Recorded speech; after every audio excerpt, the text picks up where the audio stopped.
Oh, I never muted myself. I was just sitting here eating my oatmeal the whole time. Good morning, everybody. Oh, jeez. What's up? All right, so ladder standings right now. ACCM currently chilling with a 26-game win streak. And honestly, ACCM's doing it right. Playing it off hours, beating lesser opponents, but not like too much lesser. Look at this. He's got an 84% win rate, highest of anybody. And he's only played 77 games. He's not sitting out here like Yo Hart grinding 200 plus games. Yo has even more games. MBL has 300 games. No, ACCM only had to play 77 games. That's how you do it, guys.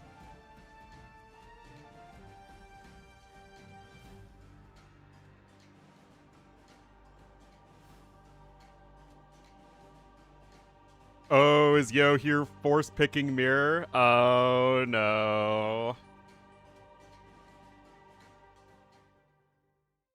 He is efficient.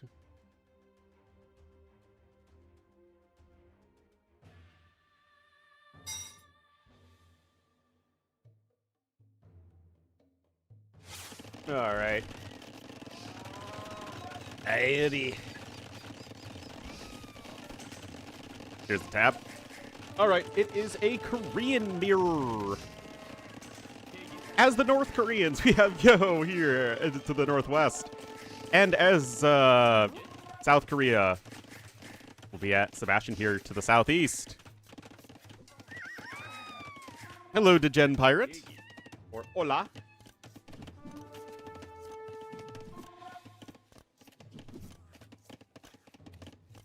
That's the Portuguese spelling, right?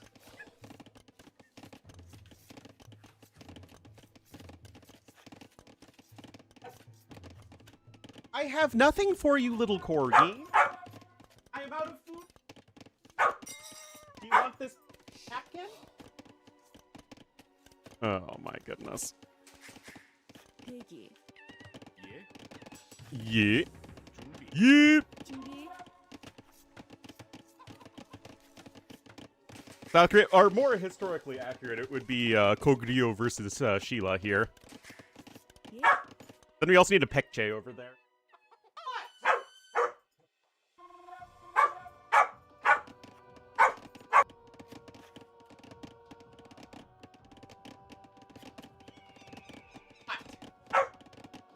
Don't like you. You? That's all noisy dogs get. He's getting scooped. Didn't expect that, huh, Dash, did ya? Uh-huh. We're trapped.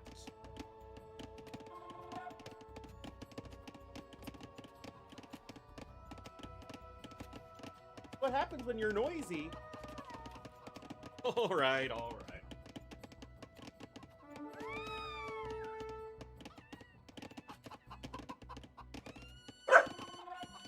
This doesn't mean bark at me.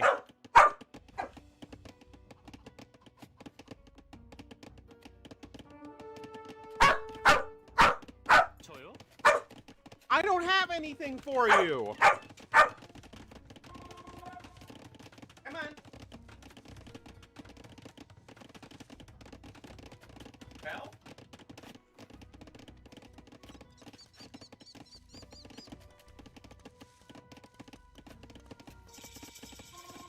How we're screaming at me.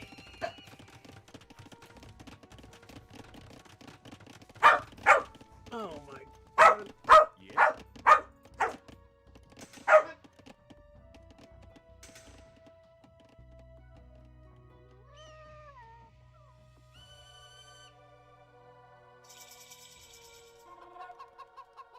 Pick up the Skarm meta? To be fair, in a Korean's mirror, the Skarms have always been meta.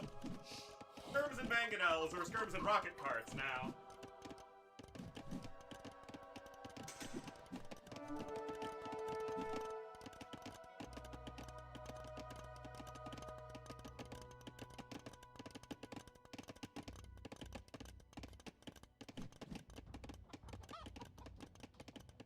Now he's lying at the end of the bed.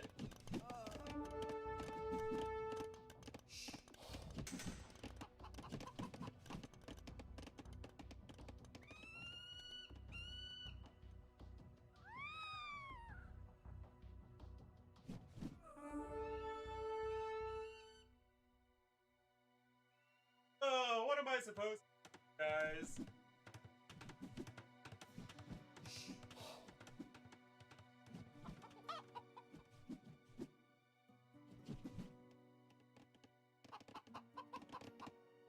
Barking at sperms is the correct thing to do.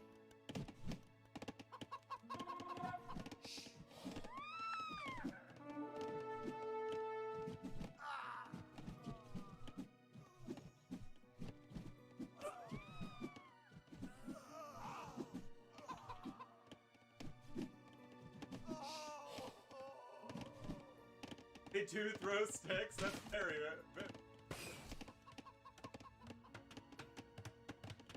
Wait, looks like you got a few...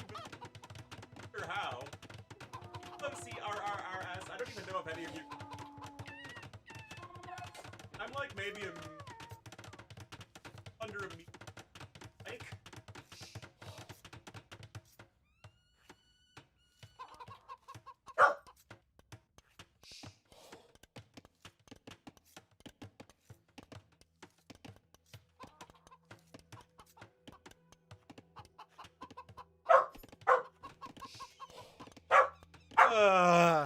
See, the thing is, my dad is either his physical therapist or his occupational therapist. One of them is here.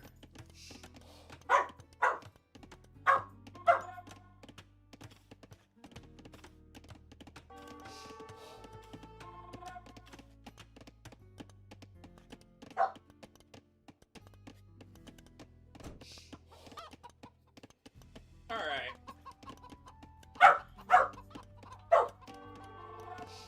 Oh, this is too hard. All right, so Sebastian's adding in the third TC. Yo's adding in the third TC. We've got Fire Lancers.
That's my life, guys.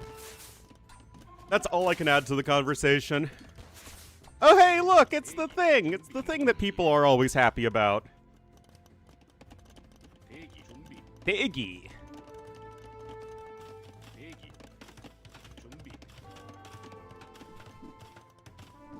Who the dominant wolf is? Something like that.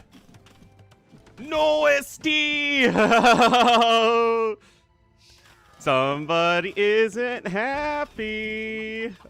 Oh, drama. Drama alert, guys. D-Rama alert. Thanks, September, for the 49 months, though. Oh, Sebastian doesn't care. He doesn't give a flying floof. This siege tower is faster than a war wagon. It has the same movement speed as a Gibetto. It is legal at the end of the day. Oh, no. Oh no. Oh no, guys. Unhappy.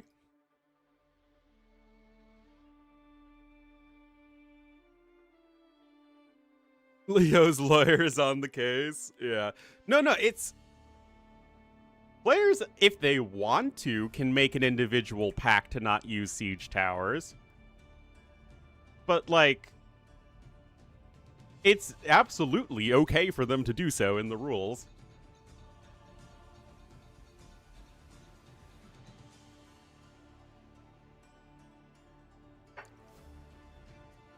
But what I don't get, though, is why nobody's making swordsmen against the Fire Lancers. They absolutely clobber them.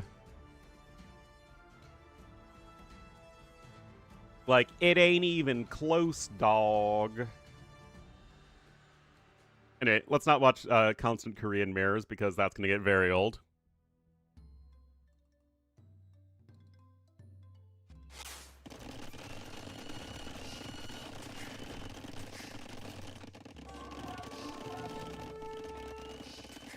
Alright, so Caswa here in the red as the Khmer to the north, and Tato going to be in the blue as the Britons to the south.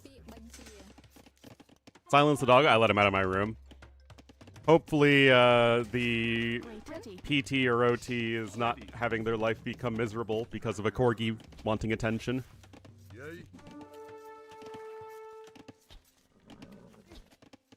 Anyway, both of these saves are a bit odd because they both have Dark Age bonuses. Britons, I mean, you get some extra food to start things off, but the sheep bonus is nowhere near as impactful when you only have a few sheep, and it doesn't represent a very significant amount of your income.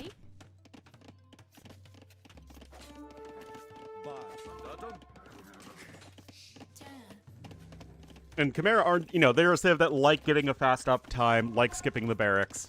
And they just don't get as much of that advantage in early feudal age. That said, Khmer still get their advantages throughout the rest of the game, as do Britons with their cheaper TCs. So it's not like, it's a disaster or anything. It's just a little bit weird. Yeah, Tato is going to get the scout kill there. See that scout just absorbing as much damage. Like a sponge.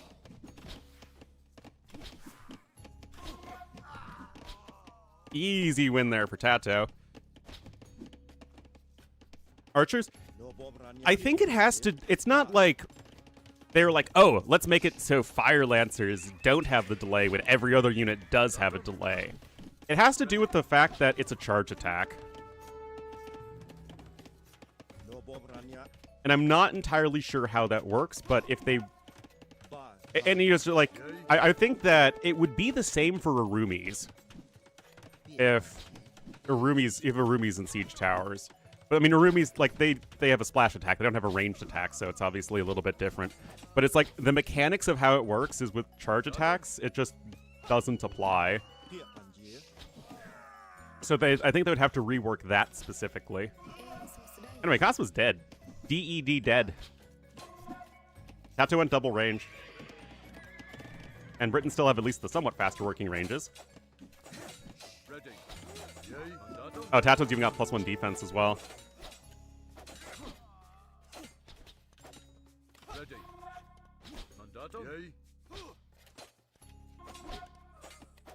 And what I know is that, for some reason, Forgotten Empires has a really hard time implementing changes to the game.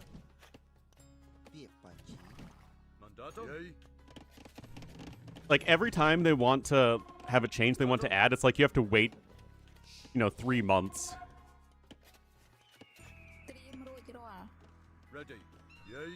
For them to, like, actually be able to stick it in a patch. I don't know if that is Forgotten Empire's fault or World's Edge's fault, but they never seem to quite be on the same page, and I'm not entirely sure why. Anyway, Tato did get a couple of villager kills. He is only making archers at this point. He has sold his stone, and he is getting ready to click up to the castle age. There she blows!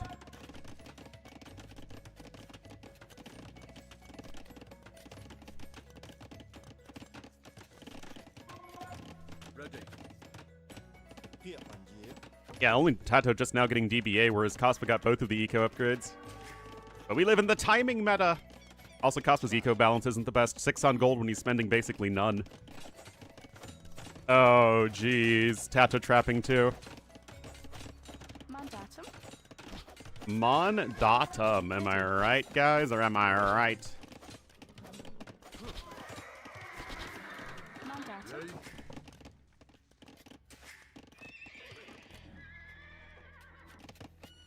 Tato getting some more upgrades, but you can see Tato is a good, I don't know, minute 15 seconds faster.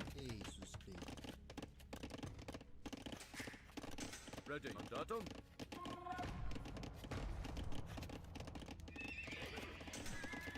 Ready.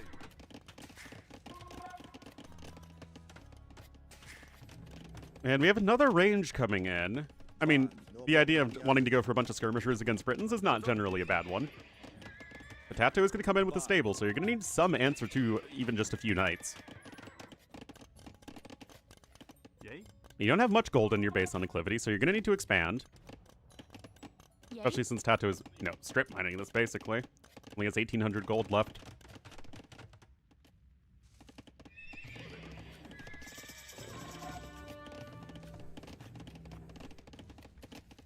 Crossbow and Bodkin, of course, immediately on the way. Bloodlines as well. That's just a lot of archers here for Tato, who already has a good KD. Mandatum. A random spearman over there. Ready. Yeah, that knight presents a problem. Even with no upgrades whatsoever. Still 26 seconds to Castle Age. You are on the 2 ranges, but remember, Tato's been on 2 ranges since basically the start of the game. His whole build has been more streamlined. He's taking good fights. Look at this. He got a bunch of skirms just queued up in 2 ranges. Now you're going to try and rush up a watchtower. I mean, look at all this gold. Like, this is just not an efficient build here from Cospa.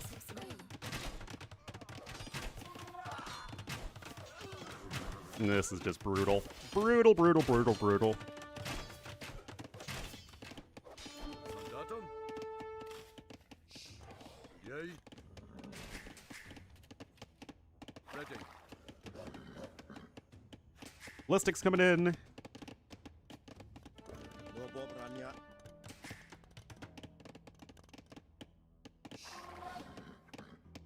Yay.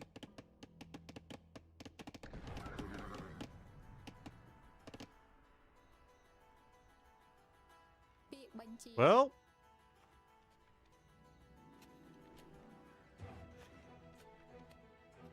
Yeah, Briton crossbowmen are good. Leather archer armor is in. You're going to have padded Bodkin arrow and elite skirmisher in just a moment as well, but it's like, where are you going in this game? Tato's just adding TCs. He just bought right back the stone.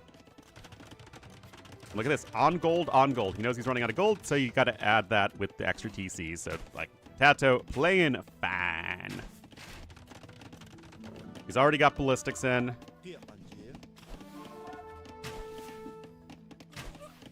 mean, skirms are here. You're going to try and take a good fight.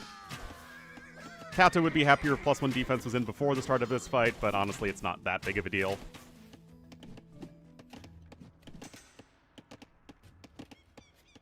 Ready. Mandatum. Ready. Now you can Briton range it up.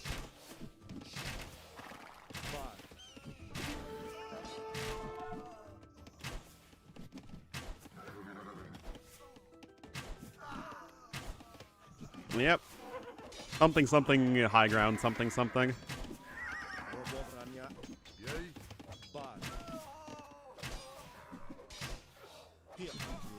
Go get him. There we go. Pretty cut and dry. Tato had the better build. He took better fights early on. Just played better. He did the video game thing better.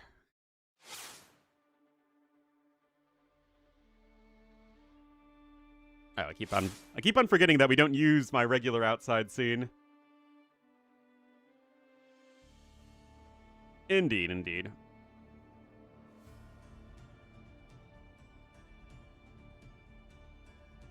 So Lewis, ooh, Dark versus Barles. That could be good.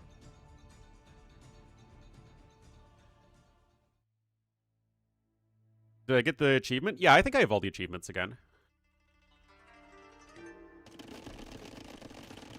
Oh, wait, no, I don't. I'm missing one. Oh, I never got the Battle of the Hydaspes achievement.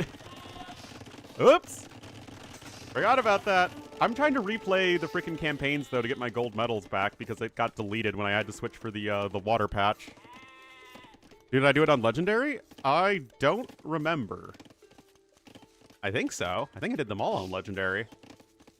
But you have to have, like, a perfect build.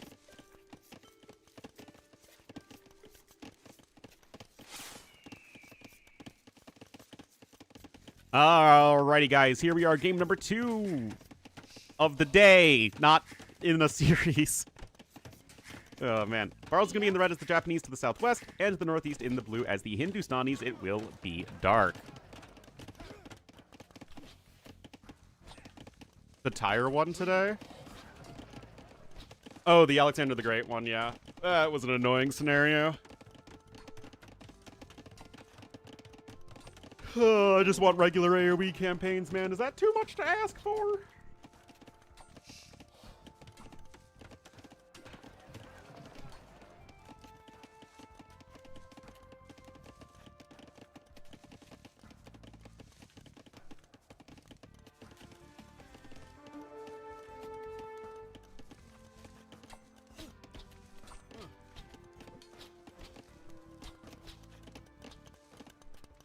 You just wish you had a good naval civ? No, you're going to play Macedonians on water and you're going to like it.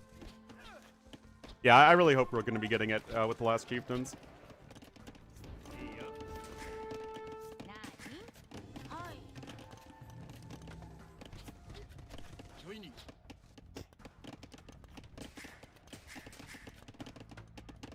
Anyway, Castle Age on the way here for both players. No kills thus far. Nothing too crazy happening in the game. Both are using archery range units, as one would expect in the current meta. But we'll have to see if they stick with that going into mid-game here. To get the achievement, it's one of those things that's, like, really hard at the start. But, like, once you get going, it's not that bad. Oh, yeah, but I was playing Vortigern yesterday. Oh, my God. I think the scenario's bugged. Like, I literally don't think it's possible. Or it's close to impossible to do on hard. Because you can't recruit the Saxons fast at all. It takes like a minute, and then you barely get any. And then I had the Saxons betray me at 17 minutes. Like, something not be right there. Oh, look at this here from Barles. Insta 4 TC. Dark is taking a much more aggressive approach. Gonna be going for some crossbowmen. Must be worried about the Japanese longswordsmen. Yeah, I know. Those Saxons are always betraying you. Frickin' Saxons, man.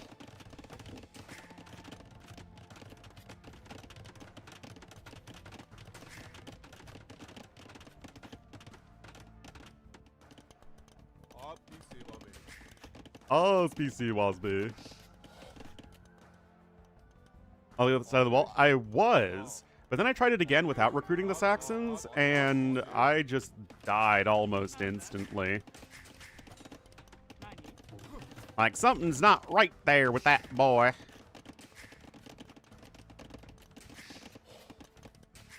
Each workshop coming in. Dark wants to take this very aggressive. Hindustani's not really the best civ at this, though. I mean, the villager discount is always nice, but it's not like you have a huge military bonus that you can make use of at the moment.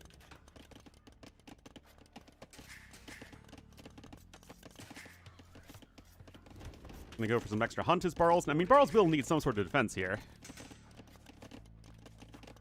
And kill them? Yeah, that's what I did in the past. But like I said, it's... the actual time it takes to recruit the Saxons is super slow. Like, it used to be pretty close to instant. Now it takes, like, a minute. And so that by the time you can even get your dudes to the wall, it's like they're already dead. And the Saxons are about to betray you anyway.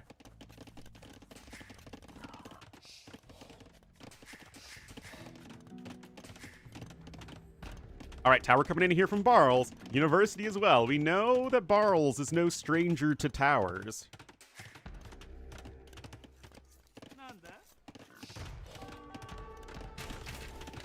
No fletching in yet, though.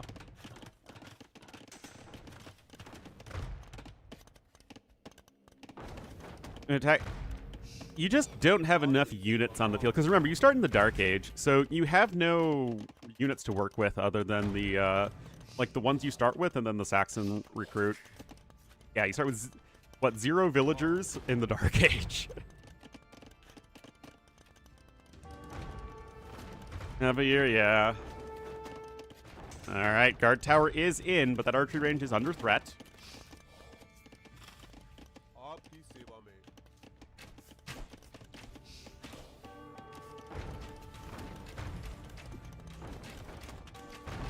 Three villagers? Nope, you start with 0 villagers. You start with 200 food and 0 villagers. You start with a couple scout cavalry, yeah.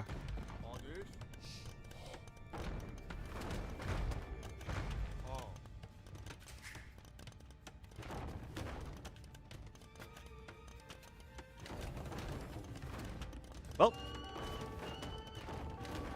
Mangonel is on its way here.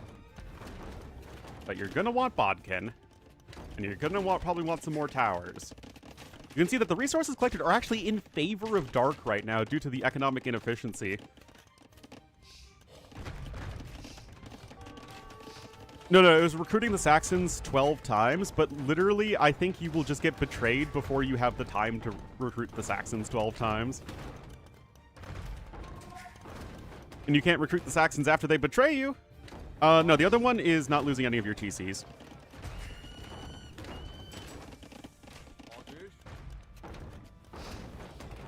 Anyway, we got mangoes for days here. 5 mangonels, and you know, you're gonna need to get some more towers down.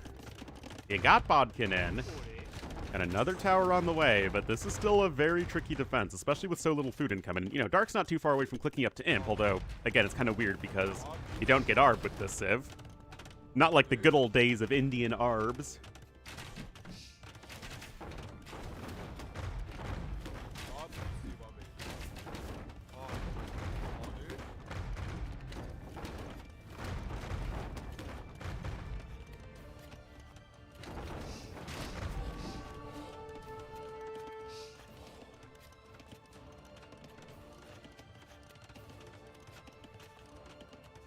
Oh, sorry.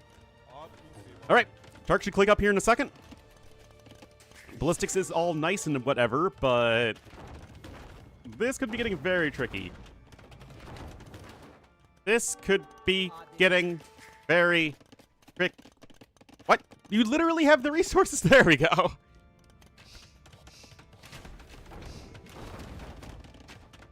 And remember, guard towers are good against mangonels, don't get me wrong, but you get 5 mangonels, you're able to take down those towers still.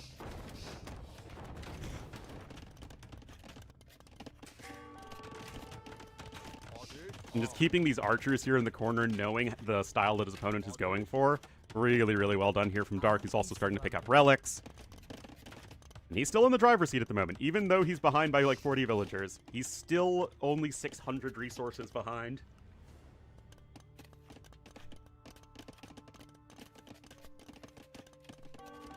And Imp is a-coming.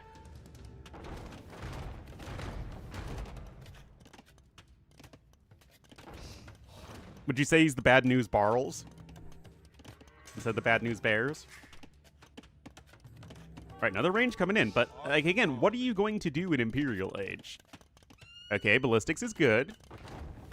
Like, are you just gonna get chemistry and then switch to hand cannoneers?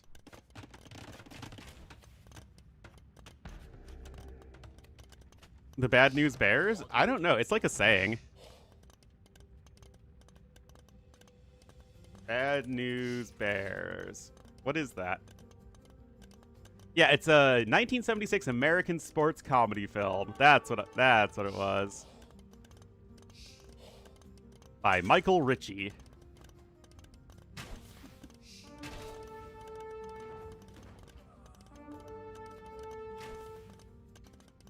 News bears, yeah.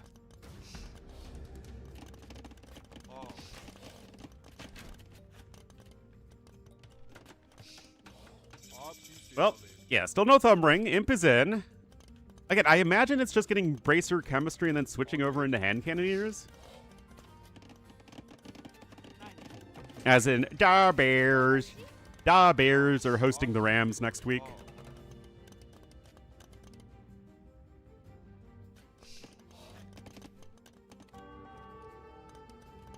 From Red Bull? I have no idea. Like, how would they even enforce that? Dark time for Barrels, indeed. Anyway, chemistry's coming in, but still, like, you don't have a way to take down the towers. The CA production has started, and there still isn't any siege here, which I'm a little surprised at. I mean, I guess he's just waiting for bombard cannons, but that's still just more time.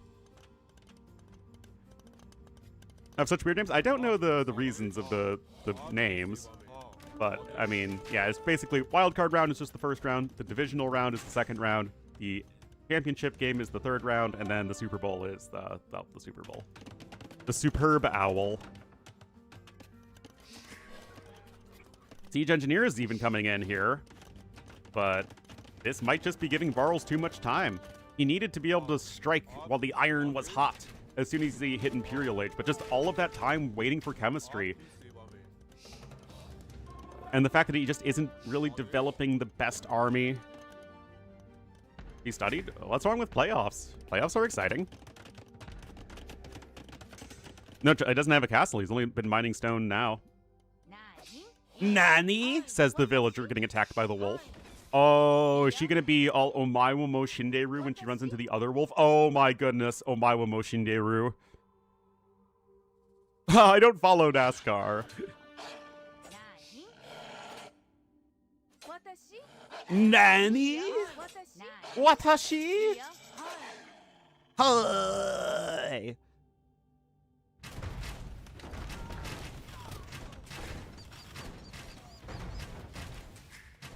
Well, the CA are out.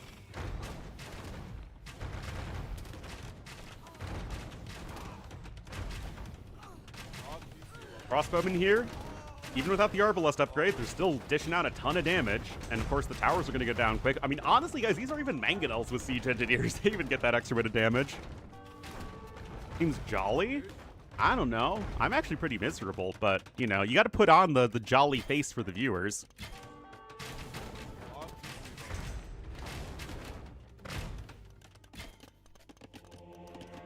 Sound is so Japanese. I mean, it's just anime tropes, cliche moments. Aren't in the same division? No. Well, they're in the same conference, but not the same division. The divisional, again, it's just the name of it. Basically, there are 32 NFL teams. You split that number in two. Half is the NFC, half is the AFC. And then between those 16 teams, each has a north, south, east, west division of 4 teams.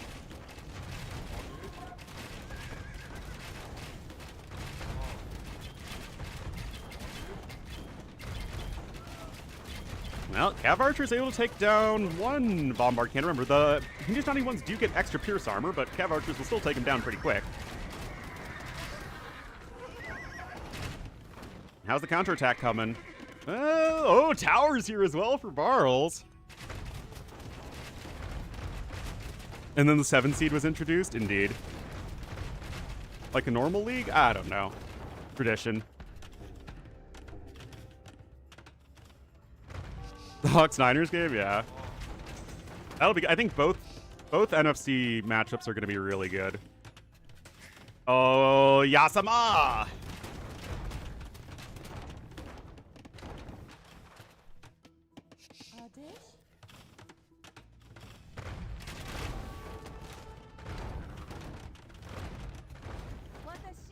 Well, I mean, to be fair, Barrels is getting a fair bit of his base destroyed. You still have 2 Bombard Cannons, and the Mangonels are actually dishing out a ton of damage. Yeah, I actually like the 7th seed as well.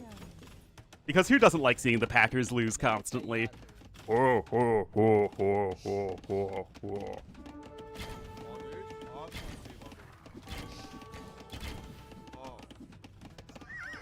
Oh.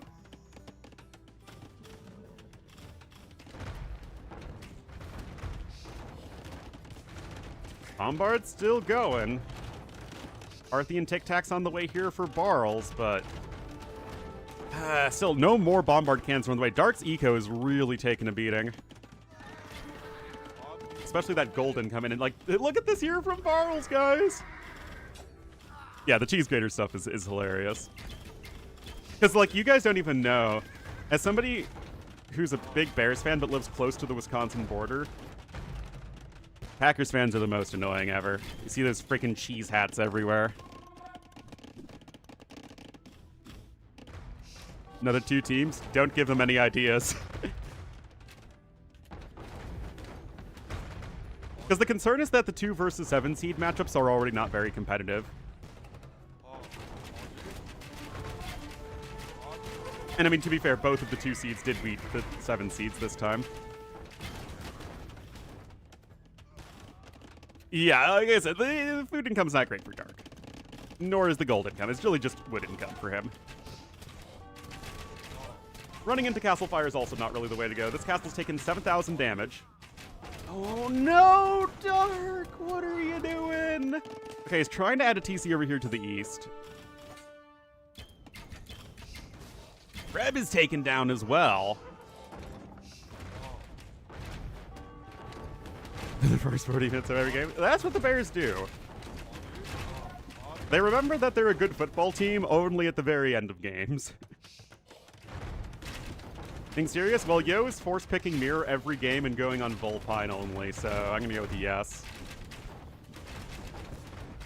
Oh yeah, Barles knows how big his eco lead. Barles went 4 TCs as soon as he hit Castle Age.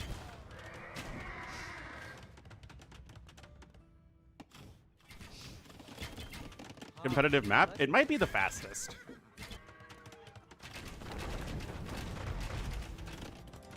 Another castle over here to the west. Still, it's just 2 bombard cannons, and this map has like a gajillion stone on it, so you can keep the castle repaired for quite some time. CA are here to try and snipe the bombard cannons. There's one going down, not able to grab the second one just yet. Still, it's just buying time. No herbal medicine yet, unfortunately. Yes, Japanese have herbal medicine. Those drab map, maybe you just don't like foxes.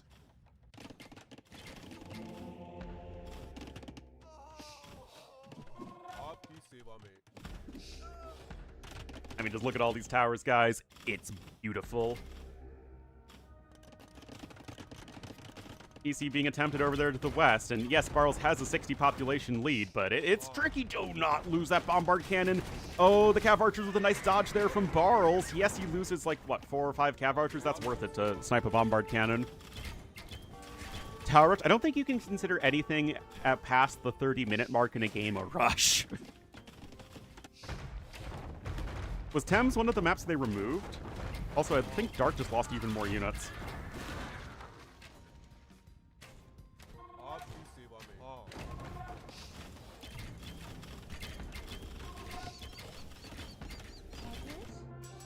Well, yes, the Thames is river, and Barles gets the win, guys.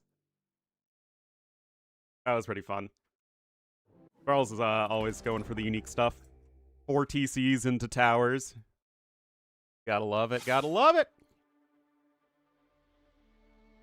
Oh. Every time. I forget. Here. Lewis just lost 25 points to Bad Koala. Oh man, this is rough for Yo, guys.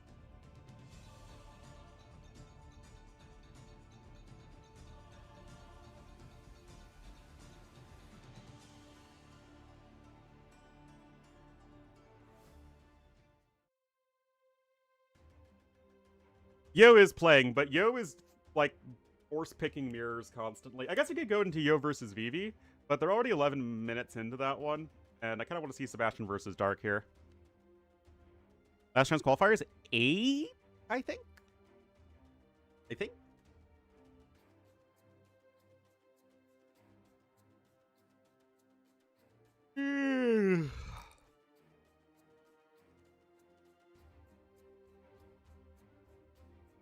Oh, that's right. There's like a huge qualifier.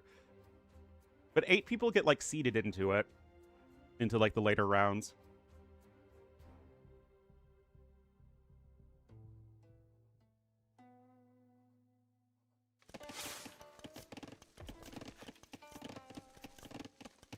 Alrighty, kiddos. Here we are. Game number 3 of the day. I don't know why we're counting games. It doesn't really matter. Anyway, dark will be Dawe. Here to the west of the map. And to the east, in the blue, as the Hangugin, it will be Sebastian. I think running, honestly, that's the way most pro players think, is that I will, if I'm going to win this, it's just going to be me out-executing you. Matchup quite a bit. Yeah, both civs are quite popular. Koreans for honestly, the siege tower stuff as much as anything else. Wei still have a great eco. I just want to see this one go late. I want to see a long game on a map with a ton of stone where Wei are just like running into a brick wall that is the Koreans in late game.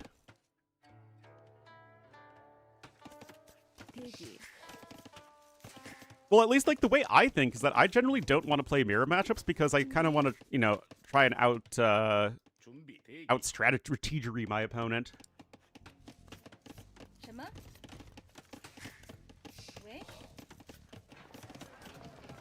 Yeah, I know, running. It's just, it seems to be how people think, and that's like always been the case.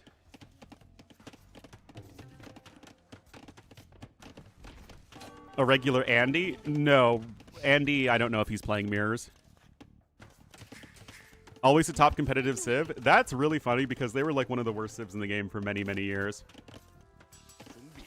They might be a little overtuned, honestly.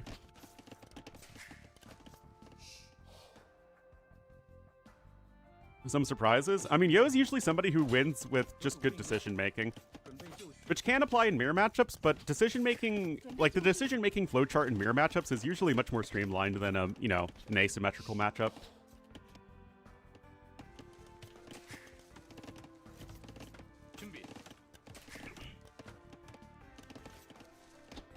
Anyway, Dark is fully walled here on Karsts. It's a pretty wallable map, usually. Oh yeah, I didn't even get my coffee. I didn't get my cafefe. I'll be right back.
Right. So apparently nobody took Dash outside this morning. So that's probably one of the reasons why he's barking so much. So I need to take Dash out real quick, guys. I'm sorry.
Sigh.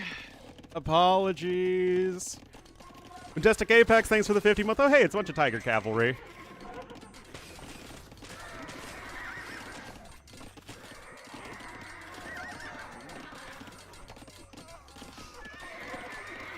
Well, guys, the counter cavalry unit counters cavalry. Did you guys know that? That was weird. I guess he was behind an eco. In a cage match, Mirror T West? I don't know. T West is in very good shape, and I'm in only, like, okay shape. But I'm also much bigger than T West, so, you know, I got the size advantage. How did we, like, only lose 10 viewers throughout all of that? What the heck? You guys have no taste. You just want to watch a blank screen. SMH. Ooh, Tato, yo, let's go. Yeah, T West is in very good shape.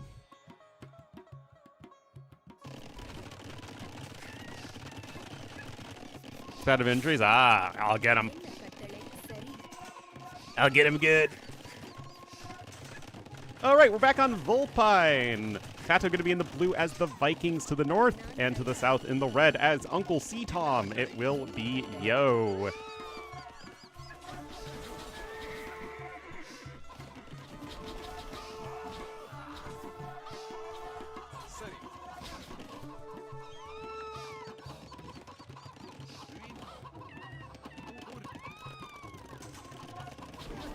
Oh boy.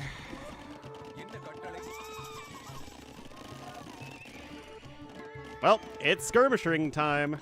I sure love skirmishers, man.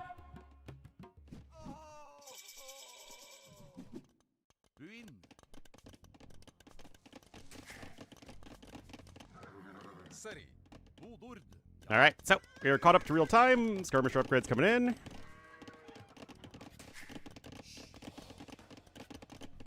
Who doesn't love skirms, man? All right, forward TC right next to the archery range for Yo. Looks kind of goofy, but I guess it'll work out fine.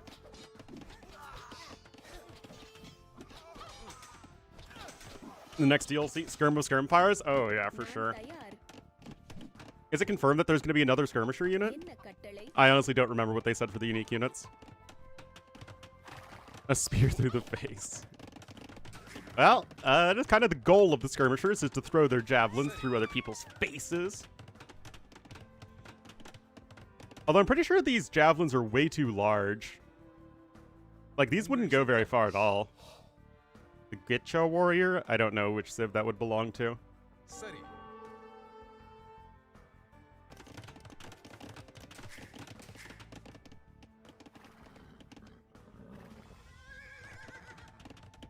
The cannibalistic Colombian skirmishers? I don't think it's cannibals.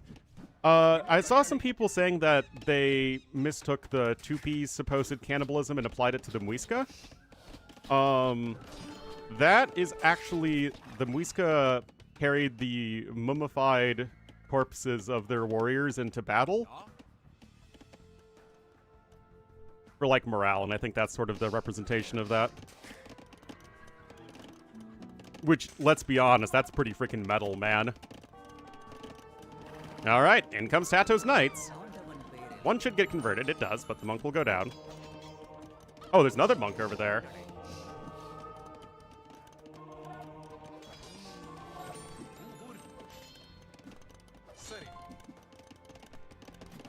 Metal stop playing? Well, yes, and we're all worse off because of it. Never forget we won the tournament.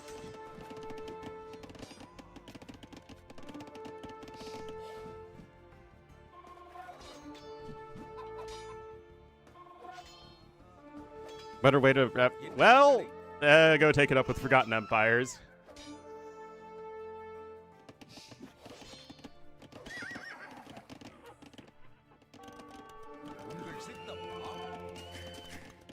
Because let me tell ya, they are running out of design space very quickly. Anyway, both players here are on the 3 TCs, but Yo's getting a lot of vital TC time, and that's going to be bolstering Tato's eco, which, I mean, it's already Vikings Dravidian's eco, so it's better for Vikings, of course.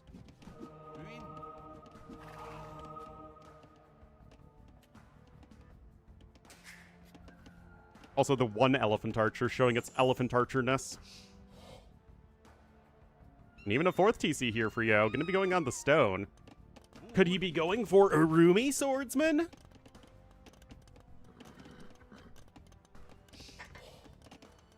Also, in the Battle of Two Civs with all awful cavalry, we have skirmishers and knights.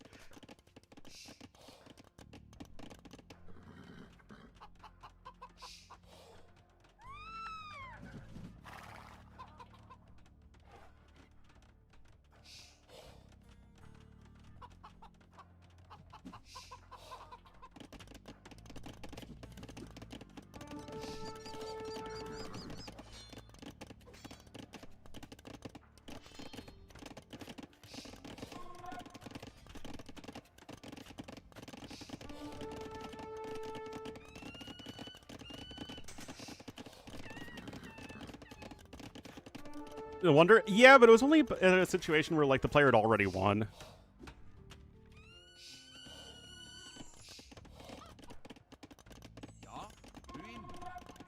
You know, it's...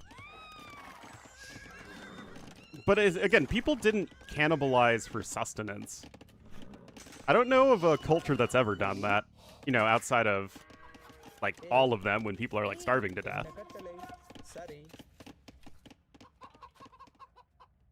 But it's almost always been a ritualistic thing. In the RM version of the map? Wait, is this in the RM map pool too? Georgians? Oh yeah, I guess you could. It's worth? Yeah, I was wondering about the ballista elephants. Because I don't know if it's worth it going like FC ballista elephant cut, but if you're playing Chimera on the map, like I feel like as soon as you drop a castle, you just go and cut through.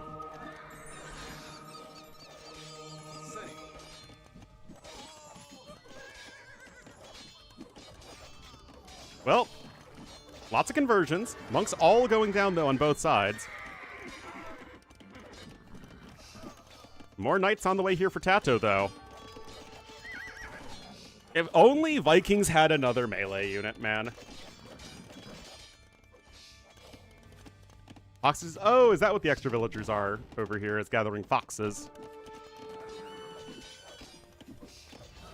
9 villagers? I mean, a Fedoria is worth around 9 villagers. But I think this has better resource generation than a Fedoria, so it might even be worth more. Although it doesn't generate stone, whereas Fedorias do.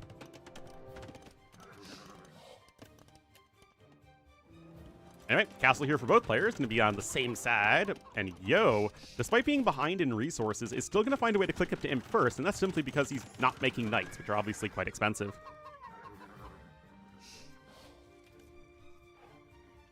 Yes, it's the Tower of London, which, no, is not located in a forested clearing in the middle of a large field with some rocky terrain. A tower, you got to imagine it for as a tower, okay? I was like, I don't think this pine tree is part of the Tower of London, even though it looks like it's, like, on top of it. Anyway, pikemen coming in, because that's obviously what you want against Vikings. That speed buffs units? Oh, boy. I'm sure that would go over very well.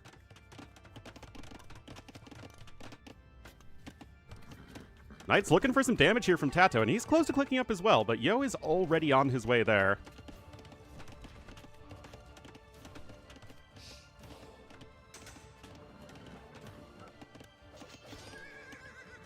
Oh, look at this, though. Yo not paying attention. They're going to lose, what, 7 vills? Another castle over here to the west. But Yo still has no pikemen on the dance floor. You need Pikmin? I mean, Pikmin is pretty awesome. Does that mean your hero unit's Captain Olimar?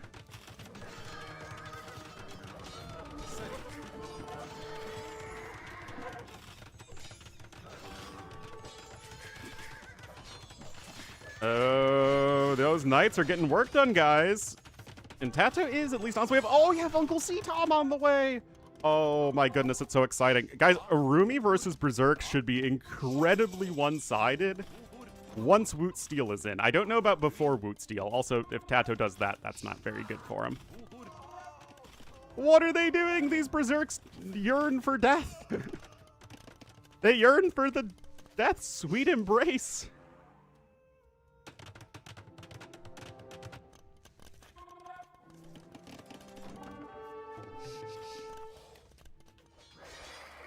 Oh man, Yo's actually going for Uncle C-Tom, guys. Are you guys ready for the Berserk Arumi swordsman matchup? Let's freaking go, guys.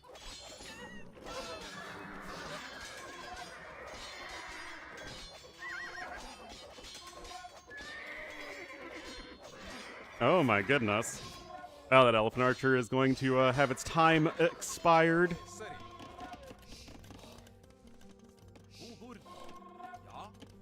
Berserker up Ireland nowhere. Okay, yeah, like I said, Arumi absolutely will clobber Berserks after Woot Steel is in. I don't know about before it.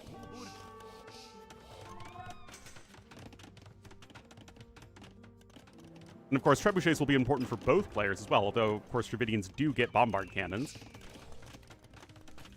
Castle over here to the west as well for Yo. And he's setting himself up quite nicely. I mean, now we're getting into Dravidian late game versus Vikings, where Dravidians are only down by less than 1,000 resources. Versus Mihai, tragic. Yo, with so much freaking gold, man. Mr. Moneybags.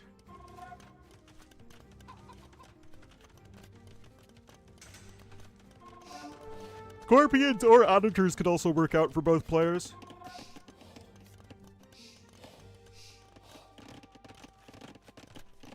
They started throwing.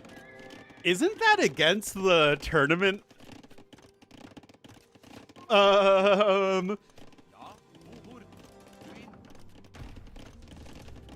I'm pretty sure that's against the tournament terms and conditions, guys. Wouldn't it be funny if Nilly disqualified Hera for participating in throwing? That would be very funny. Anyway, Elite Berserks are in. Oh, Tato gonna go ahead and claim the Tower of London.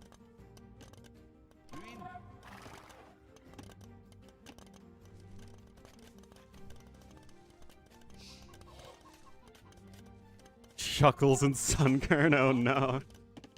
Hey, nobody messes with Shuckle, man. Shuckle's awesome.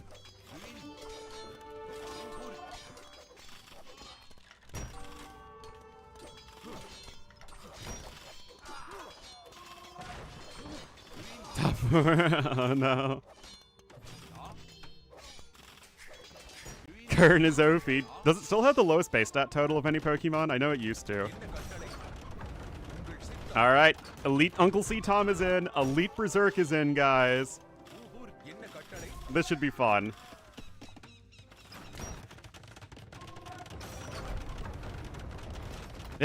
Yeah, but only with, like, Power Trick. Like, level 100 Shuckle with the held item that boosts, like, the damage of rollout type moves. And then, like, turn 5 rollout, power swap, stat boosting nature against, like, a level 1 Yamna. I think the Yamna had the lowest base defense with a negative nature, negative IVs. Like, if like, all of that is boosted up, I think that is the most theoretical damage in the game. Anyway, that drop's gonna go down. Man, I'm actually pretty hyped for this. We very rarely see Uncle C-Tom in action, but this is the situation for it. Well, if anything, Tato should make some Scorpions. Roomies have no Pierce Armor.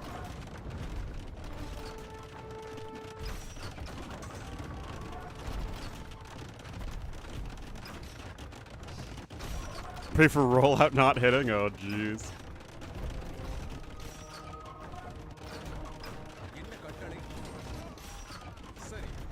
All right, guys. I'm ready. I am so ready. There's Woot. Oh, he cancels it. Okay, there's Woot Steel coming in. Tata's not going to be able to keep the castle up for that much longer. Oh, here we go, guys. Oh, it's not in yet. Oh, the units are all stacking up. What? Oh my god, this unit is atrocious. I'm telling people, like, it's literally, like, obscene in melee damage. And now it's just slapping around.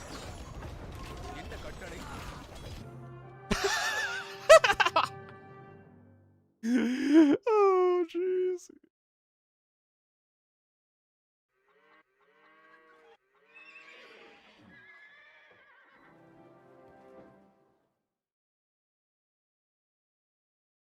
Yeah, I'm telling you guys, like I said, Urumi in melee combat are ridiculous.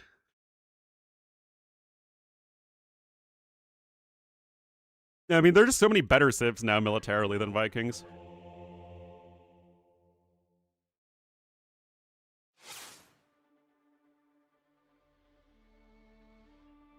Yep. Again, every time I go do the other scene. Oh, Hera hit 1900, wow.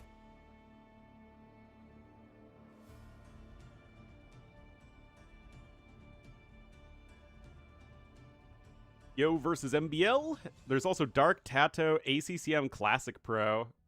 Jeez, ACCM's 300 elo higher.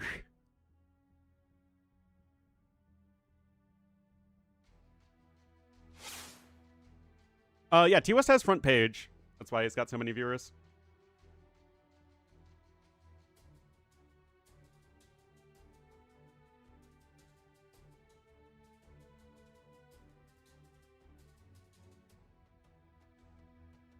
Never done a front page stream? I've never applied for it.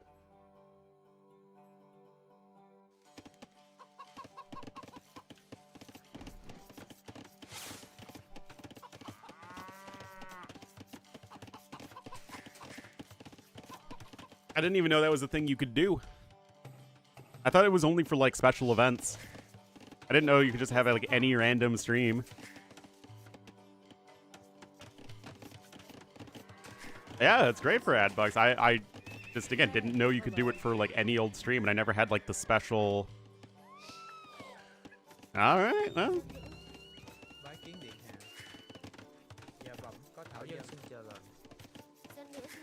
The more you know. Yeah, I don't know how we're getting this map every time. Like, is everybody favoriting the map? Front page? Yeah.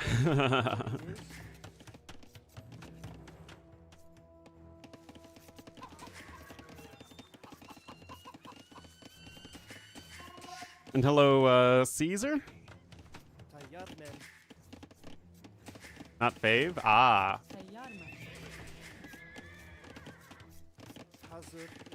Anyway, Totter's here for you. Vietnamese here for MBL. I do think Vietnamese are just a bit of a better civ at the moment. They're just faster.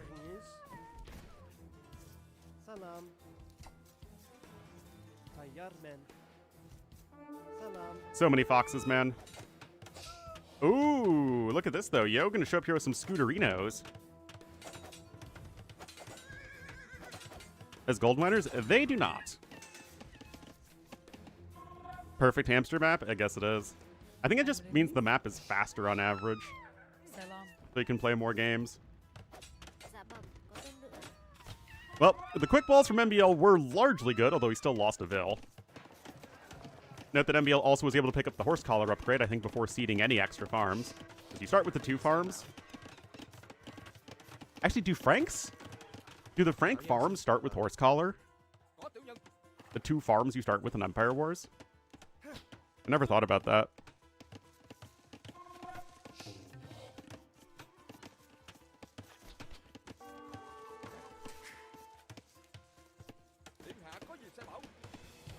Don't they still just have the villager? I think they're unclassified. I think they still just count as villagers.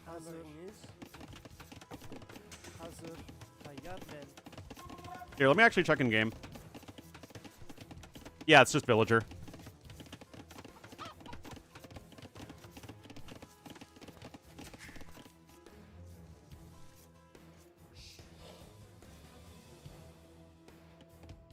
Anyway, yo, clicks on up.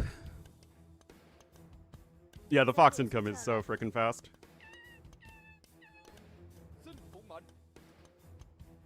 Trappers or furriers or furries. Fox hunter. To get up and go to work, get up and go to work. Otherwise, you'll end up sitting in your room talking about Age of Empires for less than a minimum wage.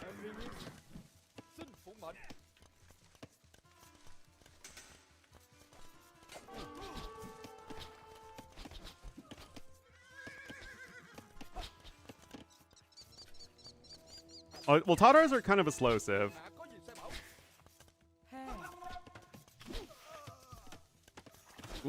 Counter villager kill here. Again, MBL is nowhere near Castle Age, so he needs to get something done here, but the quick ball there is blocked. Uh-oh. That's going to be several dead vills.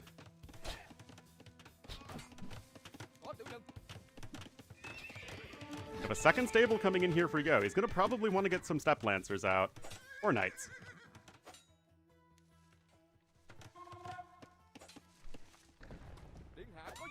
Playing Fire Lancer? That is also possible. Although MBL is going archery ranges, so I don't think he's going for Fire Lancers.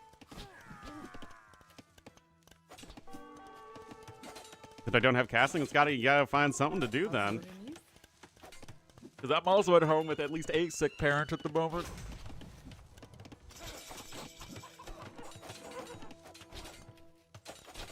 Hey, I just saw my dad's wound on his left foot for the first time, man. It is ugly. Holy cow, he's had like a wound vac on it.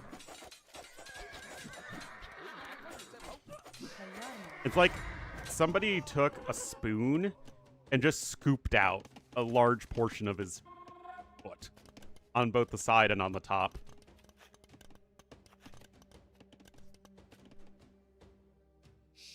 It's real grody. But yeah, Papa Ornlu is slowly getting better. It's just exhausting. It's really exhausting taking care of him. And if any of you have ever taken care of a sick family member, I think you'll know just how emotionally and physically draining it is. Especially when the sick family member is in a lot of pain and is scared and is very unpleasant to you, / your mom. My dad had an accident. His accident was that he didn't take care of himself at all with his diabetes and then got very sick.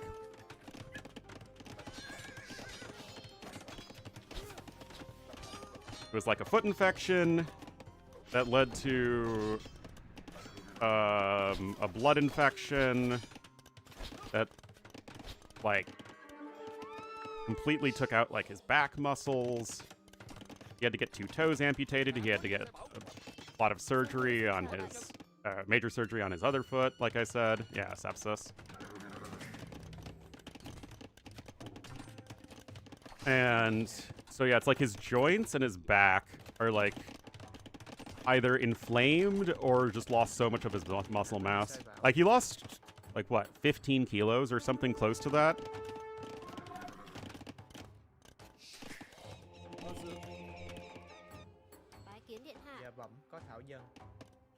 Back and joints very much? Yeah, so he's in a hospital bed downstairs. He was in the hospital for like... Well, he was in the hospital for like 2.5 weeks, and then another like week and a half, close to 2 weeks in a rehab facility, but now he's home. Which means that it's Nurse Ornlu and Nurse Ornlu's mom taking care of him most of the time.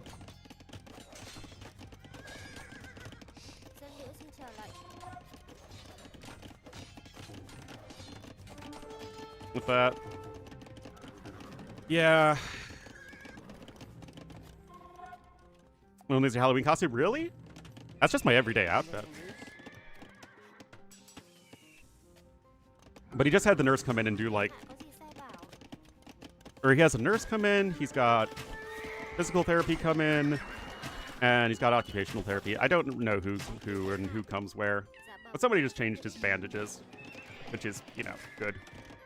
Because he got like a wound vac thing on that, like, it basically, it's like a vacuum tube that you put on the wound itself, so it like sucks up all the liquid so that it heals more cleanly. But it's also like, you know, dragging around this big old box everywhere. But he can't really, I mean, he's not like dragging anything, he can barely walk.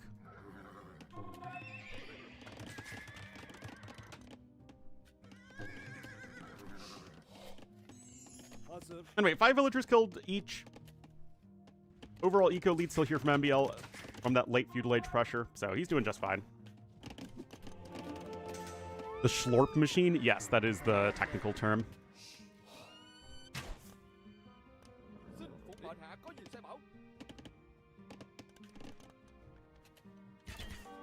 Emotionally yeah, exactly. Like, and I wasn't feeling well yesterday for some reason. Like, I took some Tylenol and felt okay, but I was just feeling kind of headachy and nauseous, and it's like, oh god, I cannot feel less than 100%. Because, like, I'm only dealing with, like, 15% of the stuff. My mom's dealing with, you know, most of it. Oh. No ballistics is huge. Only gonna get 2 vills because of it.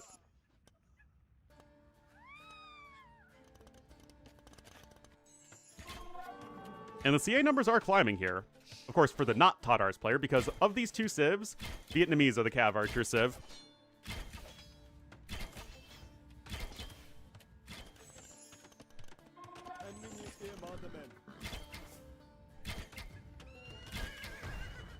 A 100%, yeah. And Viper's had a lot of health issues.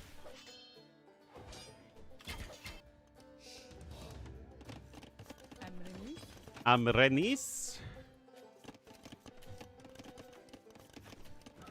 And I have to take care of a corgi, which sometimes,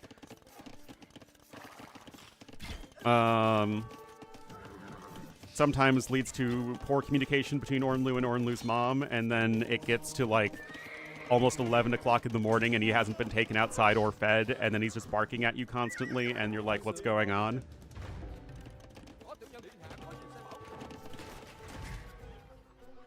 And join RF. I just don't think Doubt's all that concerned with, you know, getting to the tippy top of the ladder. I think so long as Doubt, you know, qualifies for the you know, the last chance qualifier, or like, you know, getting all those buy rounds, I think he's probably satisfied. I don't think he expects to get top 4. But he has a Vac T. Yep. That's what he's got.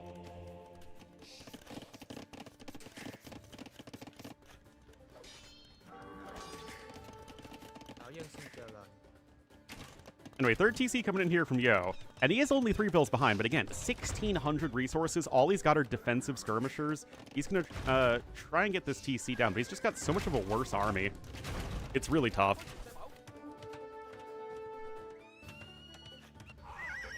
Gonna try and go for a counter. Oh, geez, that knight is getting poked real bad. Being a corgi, yeah, being a corgi is not for the faint of heart.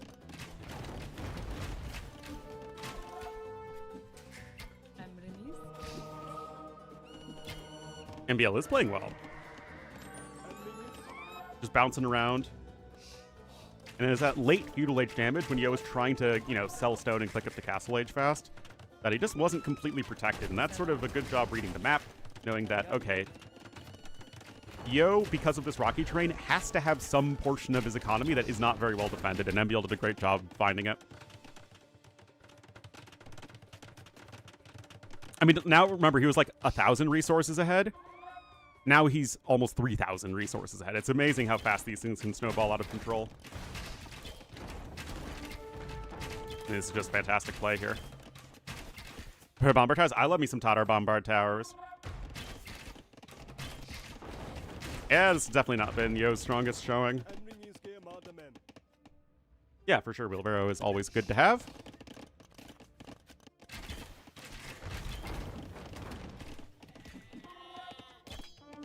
Vietnamese? Oh, I keep on getting their civs backwards for some. Maybe because I see the Cav archers and I think it's the Tatar's player, and I see skirmishers and I think it's the Vietnamese player.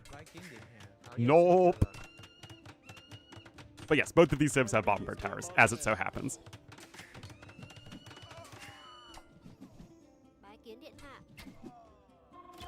This is a nice counterattack here for Yo, and MBL certainly caught with his pants down here.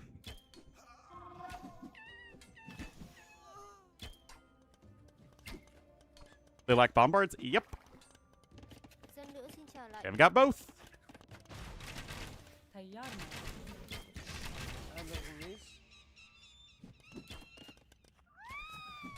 Tatars actually have a pretty solid tech tree, honestly.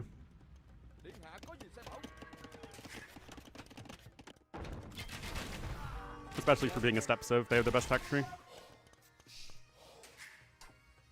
Well, the issue for Yo is that he's still losing more vills, and he's still having more vills idle. You can see he's got 20 idle vills at the moment, and it is just a constant issue for him.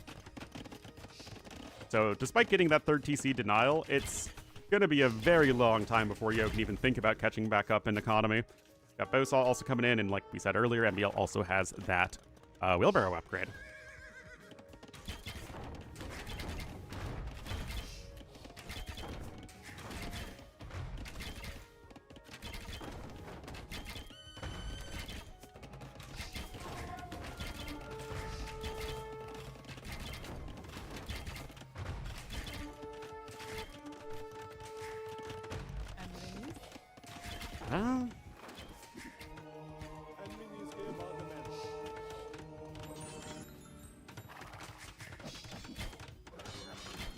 Forward houses, what are you going to do when the forward houses come for you? Yeah, TC's under a lot of threat. Knights are here being a pain. They do have at least +1 defense. It's just not looking good for Yo, guys. Yo does get a mangonel kill here. Can he get another one? Please get something. A little something something. Oh, nice hit there. I mean, that is good. A step, at least, I suppose. You know, almost with enough resources for a castle as well.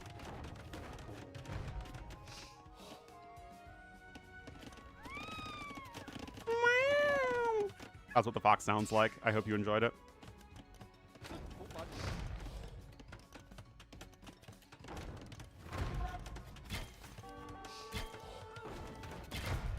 CA back to being a nuisance. Gonna get another few villagers with these ranged units. Maybe 2 fox noises. Yes, that's exactly what everyone needs in their life. Even a 4th TC here for Yo, because they have more cav archers and some knights running around the back. Oh, it looks like Yo just missed them. Ooh, was not able to take a good angle on them at all. Collected? No, I think that's literally always been there.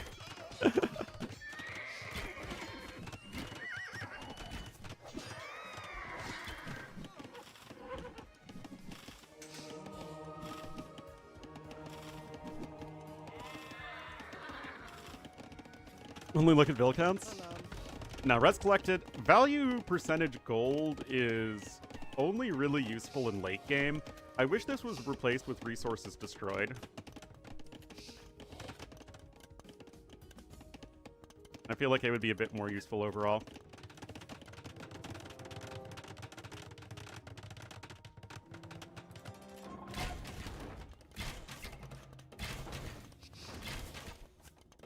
Yeah, Mangonel's just mangonelling around.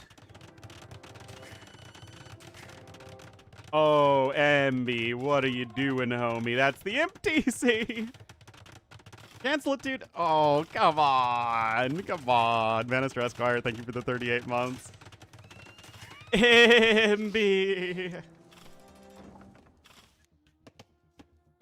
MB, what are you doing? Now we have some Kesha X on the way. Gonna be full TikTok on the clock.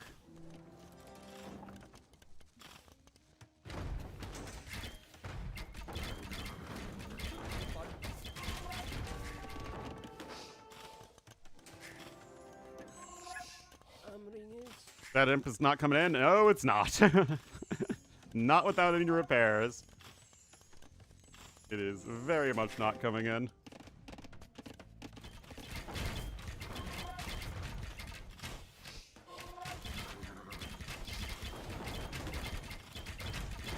Oh, jeez. Oh, does he realize? Did he realize? Okay, he realizes. I mean, it's kind of ugly, but I guess it'll work out. I mean, he's far enough ahead that it probably won't matter.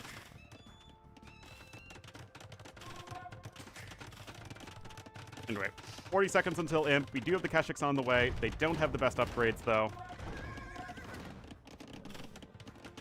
I mean, they have a ton of freaking HP now. 140 HP in Castle Age is insane. Is that the most HP for a regular cav unit in Castle Age? I think it is. Like, not counting elephants and war wagons and stuff, I think it is.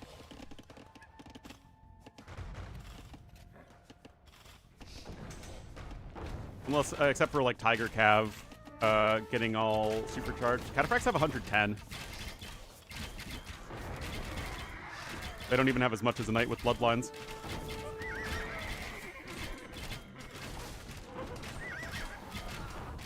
Boyars, it might have been buffed over time, but I don't think it's any more. I think it's just 100. Centurions, I think, are 100, like 105 or something like that. Tarkans are 110, I think.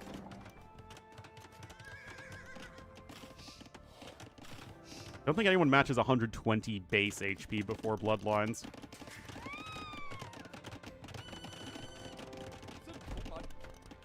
Anyway, not too sure what Yo's doing here, guys.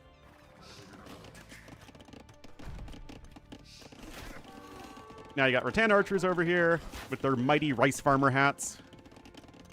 Yeah, Elite Tarkin is a big boost to the unit. Got triple trebs here. Free conscription, of course, for Vietnamese is always nice. And Yo, you know, 3 minutes away from Imperial Age.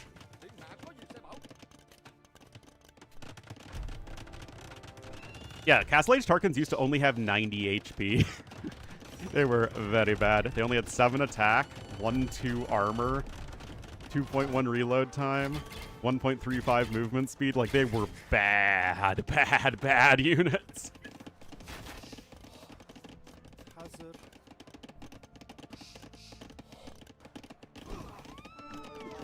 Oh! Skirm's out here trying to defend against the Rattan Archers. But we already have bombard cannons coming in. They were very much Tarkants.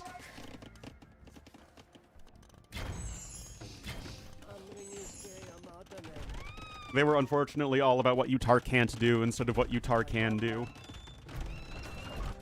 And what you Tar couldn't do was make them and be successful most of the time.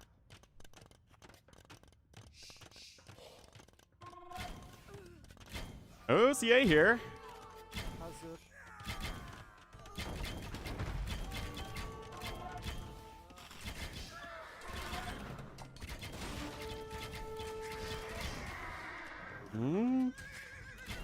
I guess you get... I mean, again, it just feels like it's such a moot point.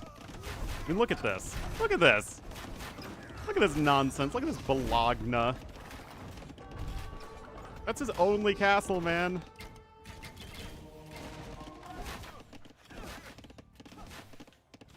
Oh, but yeah, they have 120 HP, but you don't get Bloodline, so it's the same as a regular knight.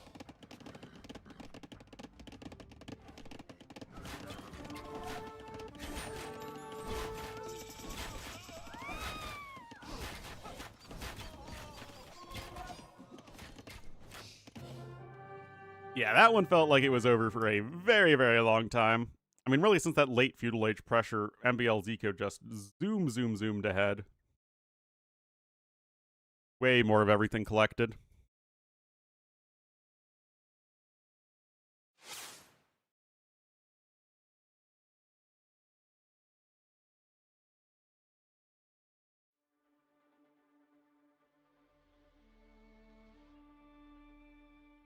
I would much rather watch a not mirror matchup than Korean mirrors again.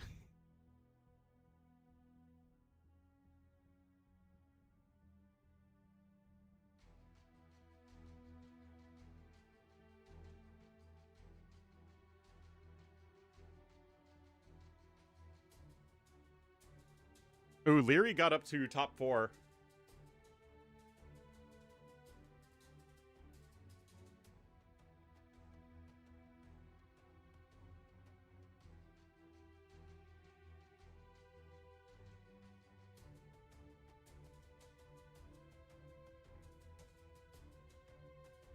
Whoops. Again, every single game, man. Every single game.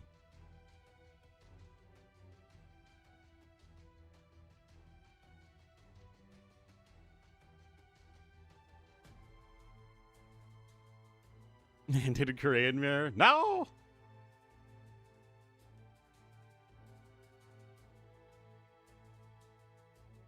We're getting Sicilians versus Slavs.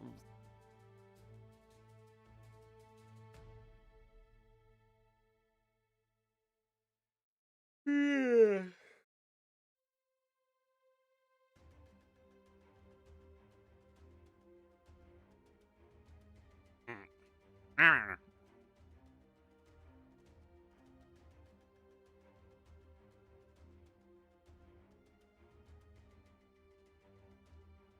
Look how tough it is. Have you ever considered that your life is not as difficult as this dog's?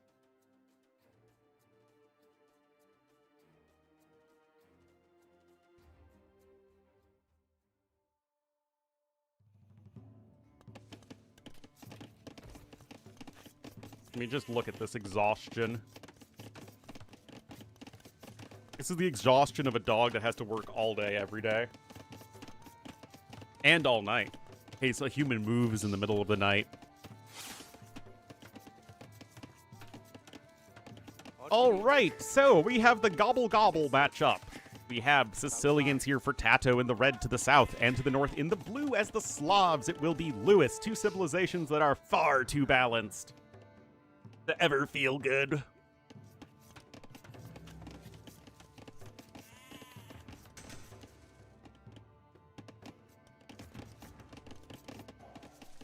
Could you open Men-at-Arms as Slavs?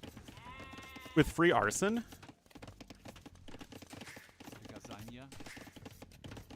Is that like a thing you could do? And just start like going after all your buildings?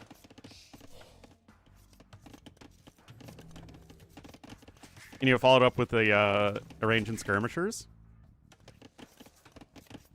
I feel like that could be a thing.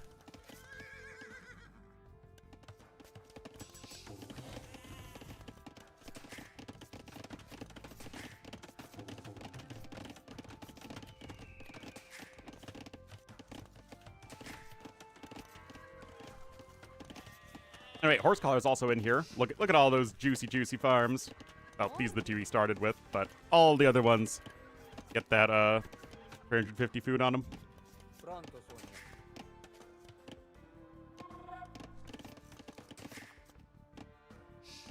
So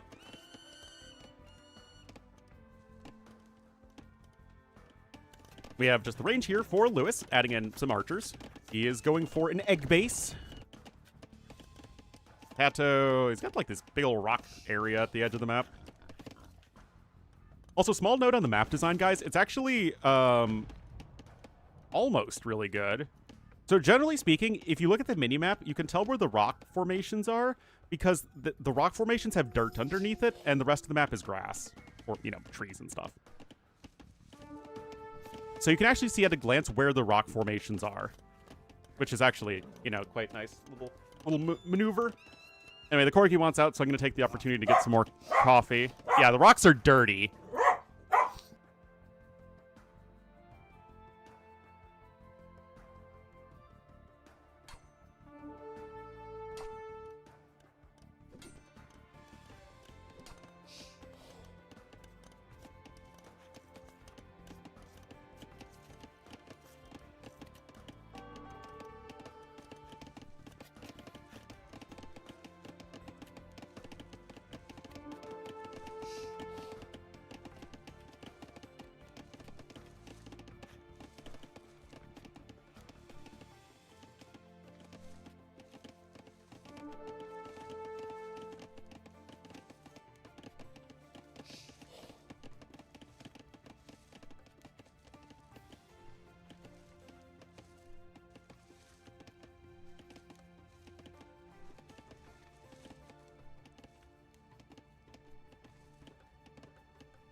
I feel like I've spent most of this stream away from the monitor, but you know. You know.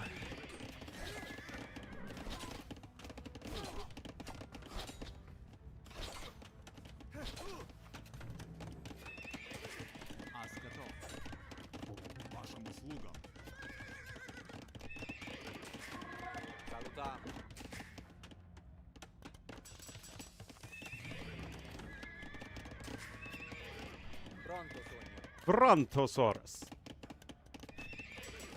Scalebarding armor and bloodlines coming in. Not an archery range play? Are you allowed to do this, guys? Lewis knows what's going on. He's still getting archers. He knows what he's got. He also has 17 farms, which does feel odd for somebody going mostly archers, although I guess he does have one stable. And yes, they're minerals, Marie.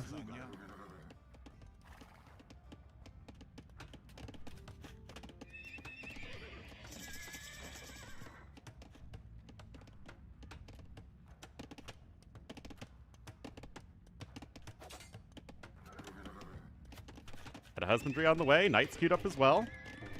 House there to help defend in the nick of time.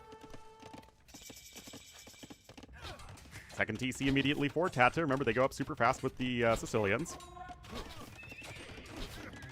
Got a couple houses here. There's the third one. And so far, Tato doing a good job. Monastery coming in as well. Full-on Bod Crosal. Lewis with his own second TC on the way. But Tato's is already completed. My question, though, is why is Tato the guy making knights with fewer bills on food than Lewis, who's making archers? Other than, like, a couple knights here and there.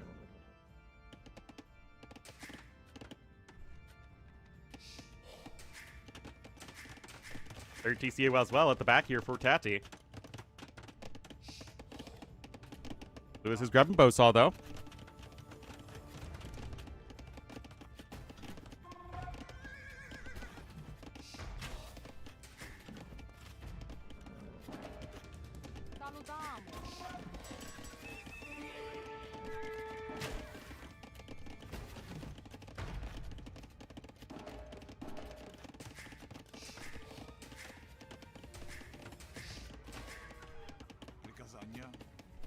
Oh, Ghetto Smurf, thank you so much for the 4 months.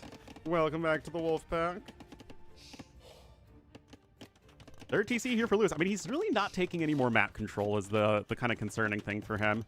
He's got his happy little leg base, but that's kind of it. Yeah, thanks, Ghetto Smurf. Couple Scorpions here as well.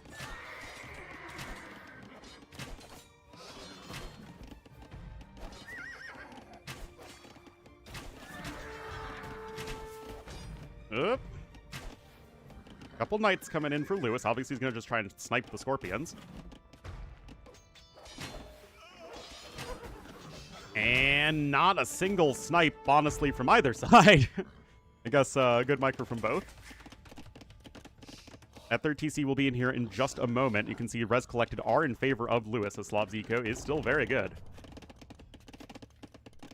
But it's a little weird because you don't have a whole lot to spend your food on as Lewis. Lewis has 6 fills queued up at the moment.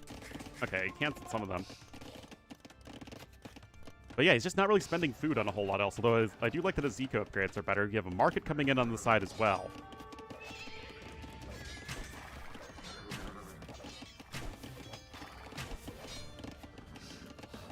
Still, Tato is defending appropriately.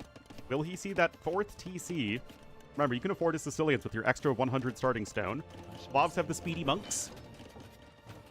And it's actually Lewis who builds his TC first, or his extra 4th TC first, but Tato's will actually be constructed faster thanks to the Sicilians bonus. Yeah, Lewis going to be on 3 relics here in just a moment. Very nice from him.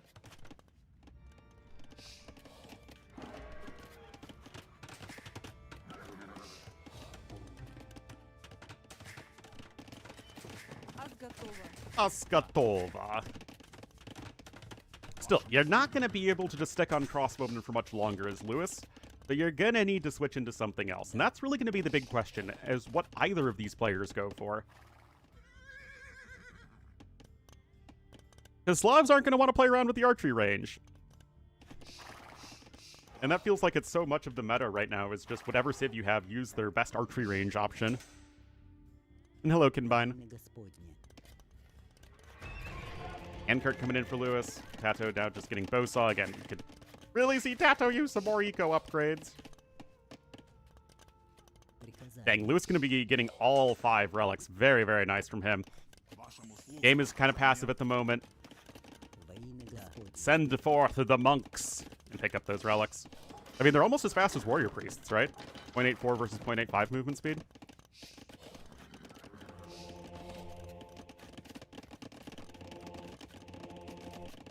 Everyone's too focused?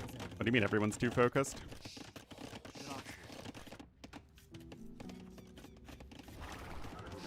Monastery over there. Yeah, 5 relics is so nice for Lewis, though. Still working with around 1,500 more resources, and he's going to click up to him first. Lob eco, man. Also, less idle TC time. And he, again, got more eco upgrades than Tato, so the macro has been better for Lewis. Chat too quiet? I still have 144 people watching. How much is T West on right now with his front page? 2.1k. Holy cow. That's pretty wild. I mean, even Daniela's on 400. Era's on 4k. Mam's on 740. People are really wanting to watch the ladder.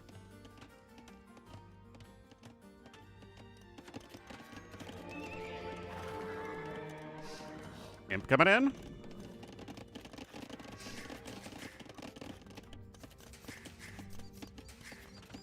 Absolutely. This goes to show that there is very much hype around a ladder, like a ladder qualifier like this. Stealing precious viewers, yeah.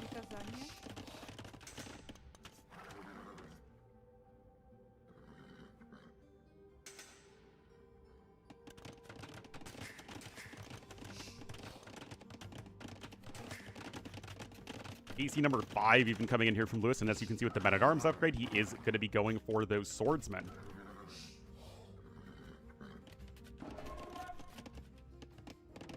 Now, Druzhna infantry should, I think, be pretty good against the sergeants still. Maybe. I don't know. Sergeants have a lot of melee armor now, right? Don't they have like 6 melee armor now with full upgrades? But I don't know what Tato's going for.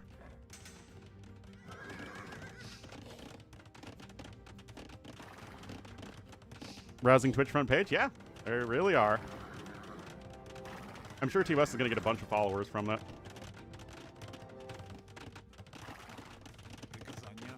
But look at the eco balance for Lewis. It's not very well set up to go for infantry. Too many bills on wood for that. Tato's eco distribution is better, even though he has fewer resources collected overall. But again, Tato, I don't know what he wants to go for in imp. I mean, I guess you can go for Cavalier, which is fine, but... Also, wait a minute. I thought Lewis was up faster. Am I crazy? I think I'm crazy. Okay, so Tato is up faster. Now, both of these civs have good siege. Slavs have the siege discount, though. Sicilians have no real siege bonus. Ooh. Although I wish sergeants had the ability to repair siege in ships. I think that would be a really cool bonus. I think it would be super fitting with the Civ as well. Anyway, Druzhna immediately on the way here for Lewis. He's making some longswordsmen at the moment, but you can easily just mix in halbs with it as needed. That's not really an issue. Tato with his own scale mail armor upgrade coming in. This is what we want to see, guys. Look at these fair and balanced civilizations duking it out. Isn't it exciting? No Insta. Arrow slits, let's go. It's DJ time. Remember, Donjon's have like a crap ton of HP right now with Hoardings. And the map has a ton of stone as well, remember. And I don't know, which civ do you prefer in the late game? I still think I prefer Slavs, but only by a little bit. And I think that Sicilians can find their way to victory.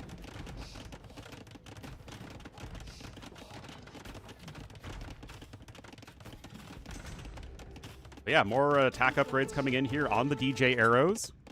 Slavs have good monks, Sicilians don't. And here are a few sergeants queued up. But remember, Sicilians have a ton of conversion resistance once you get First Crusade in. Like a DIY Teuton bonus. Obviously, that Treb isn't going to last very long, though. You get free Gambesons as well, remember, as the Slavs. More donjons, and there is Elite Sergeant.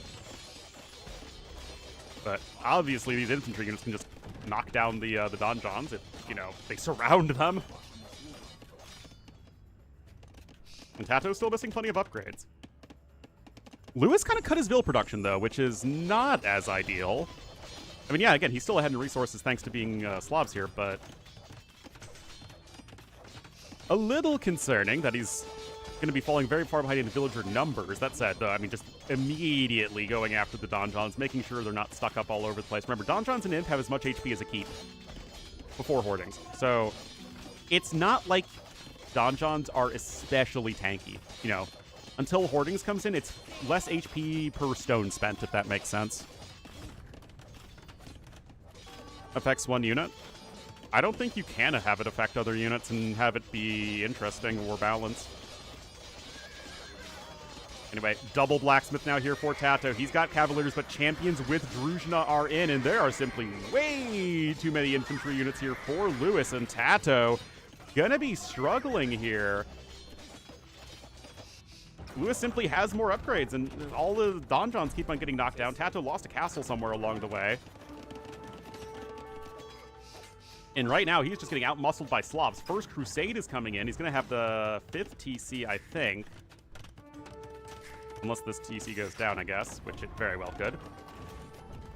But, I mean, he's lost so much stone already because the swordsman.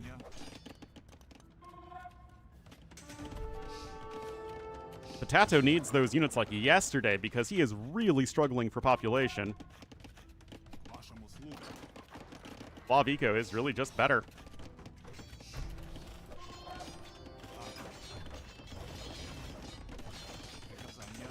Blast Furnace now going to be in here for blue. It's not in for red. Yes, we have First Crusade in, but it feels quite late. Still, it is 9 melee armor versus 4. Although it's a lot more attack for the champions as well. Sergeants also have more HP. I still don't actually know who trades better, so to say. Blast Furnace is going to be big, though, I think. Tato's getting himself close up to 200 pop, and he still has the better Vil count. I don't know why Lewis cut his Vil production into 111.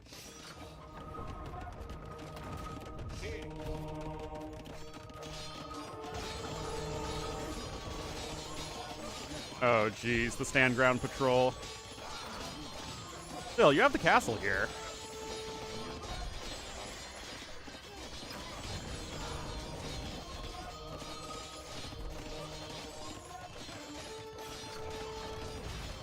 '81 champions with 23 on the way. Now Blast Furnace is in.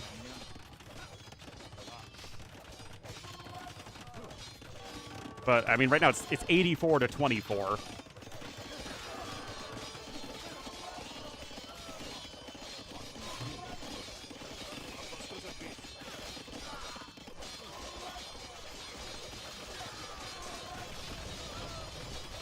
I actually do think the sergeants are trading fairly well here, but it's just not enough. The Slav boom was simply too good. There's GG. Look at that, 126 champions to 67 sergeants. Tato just could not compete with the tech switch, and I do think that Lewis was more decisive in going for it. Also, having 5 relics is nice.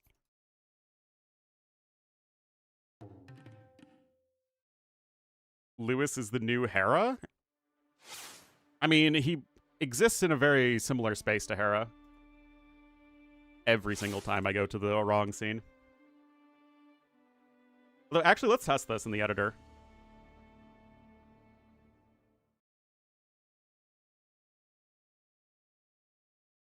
If we're just talking pop efficiency, I know sergeants are more expensive. And let's make it a big fight. That's 14, 16. We'll do 32.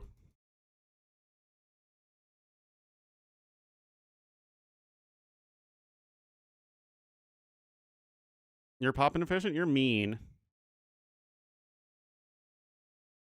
No, I'm not going to make you patrol stacking them.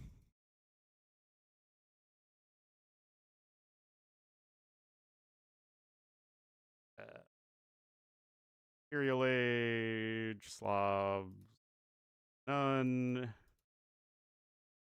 Imperial Age.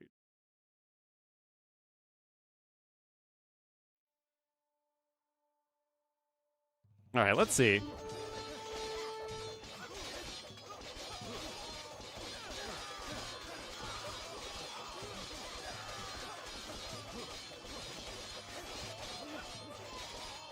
That wasn't right. That was not right.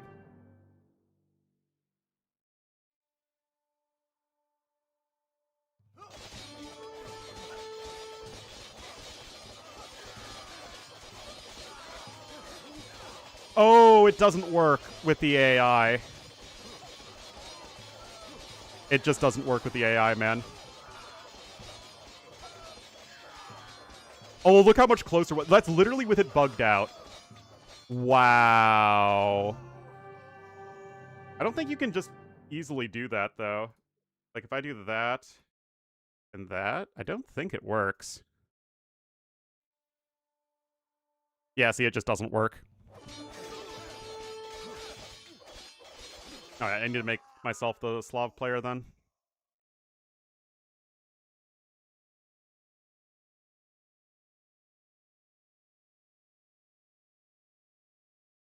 Do this again.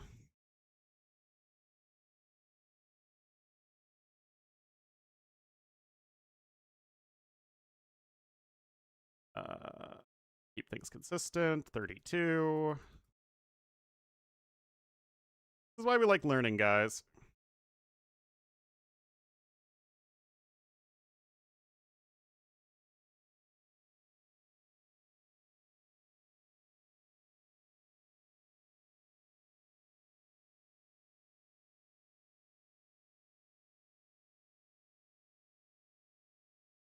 Stay in the house of book learning. All right.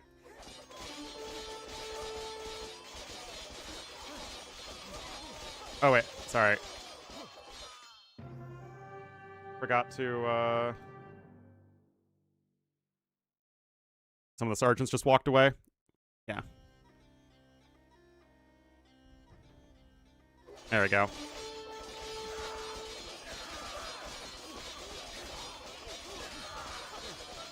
Man, I freaking love patrol stacking. Look at the difference! Oh my god! Isn't that fun, guys?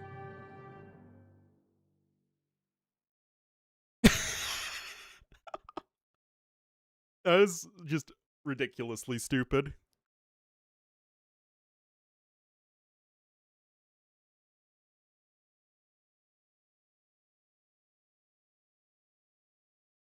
Okay, and again, just to make sure it's all consistent, this is with no patrol stacking.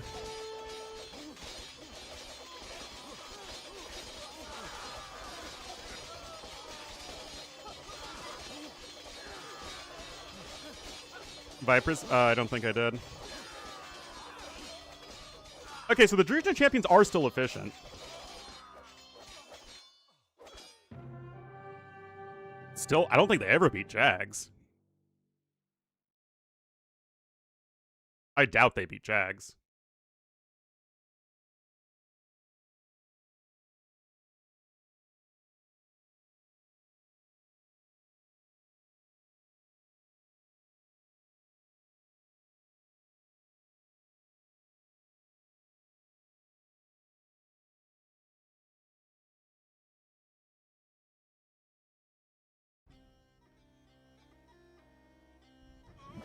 I mean, this should actually be extremely one-sided still. Yeah, you don't mess with the... Druzhna's freaking good, man. But, yeah, don't mess with Jags.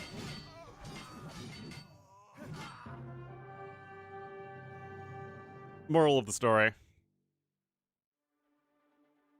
That actually was closer than I expected, although obviously the Jags are still very, very good.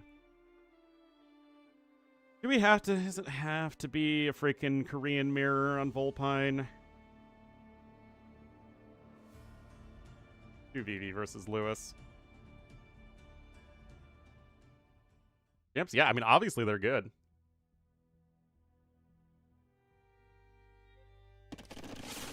Hello, MG Light. All right, Lewis in the red is the Portuguese, to the west of Karsts, and to the east in the blue as the Vietnamese. It will be VV.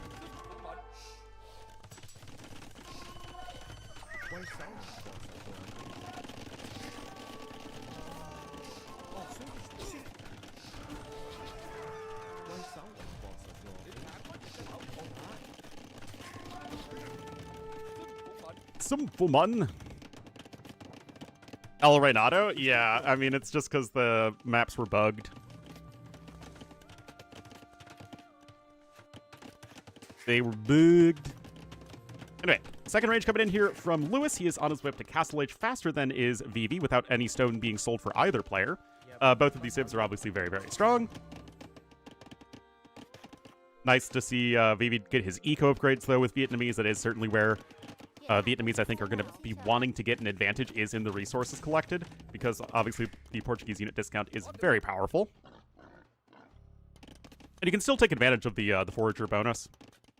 It's not like as good as it is in RM, but it's still good. Still extra resources. Nothing to complain about with extra resources.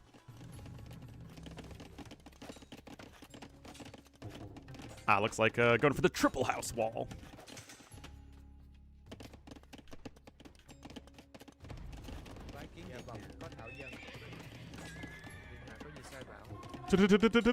Triple house wall.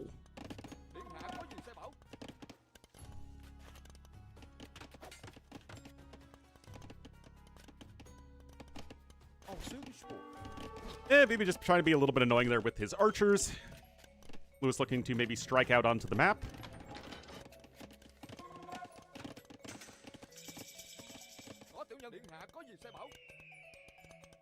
Crossbow on the way. No Bodkin yet. Doesn't quite have the resources for it. He's getting a university first, so looking to take this one a bit more aggressive. Meanwhile, Bodkin, Bowsaw, and Elite Skirmisher all coming in, so VV might try and, do some damage around the back with archers, but it's certainly not going to be the core of his army, which is going to be skirmishers and cav archers, as VV has some of every archery ranged unit now.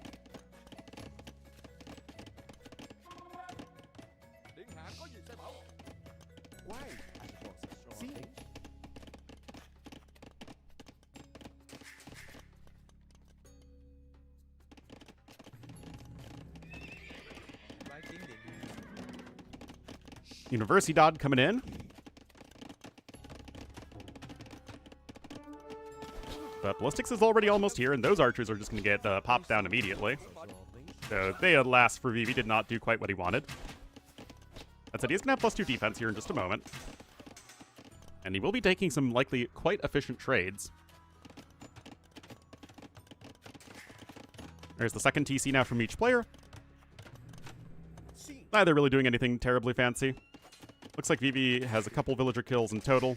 Third TC also going to be coming in here for Lewis. I mean, this is just a matchup between two very good civs.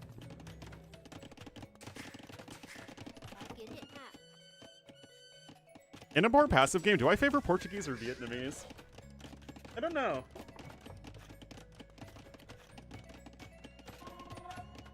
I feel like maybe on this map I like Vietnamese a bit more.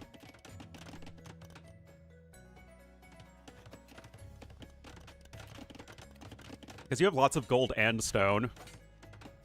Well, actually, lots of gold feels like it's a bit better for Vietnamese, who can go potentially elephant plus rattan archer.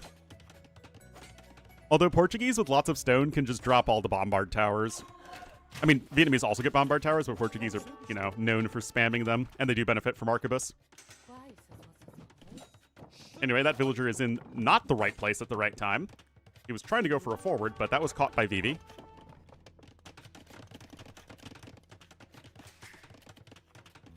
Third TC going to be in here in just a moment for blue. E-Corp grades are still a little bit better for him, having handcart. Rip that Bill.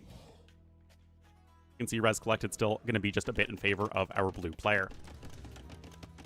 The workshop of sieging is coming in at home for Lewis, so clearly a little bit concerned about the cav archers. He's also mining some stone. He did build the third TC on the stone. And both have ballistics. Gonna go for some resources there at the back, I guess, is Vivi. And still, KD is dead even. Vivi just a little bit ahead in terms of resources, although, of course, Lewis gets the discount on his units. Oh, Lewis never got Bodkin. Oh, that's a fail. It hasn't really mattered all that much so far, but, you know, as this castle age progresses, that's obviously a huge... Okay, there he goes. Remembers it. It's not how you want to be losing games.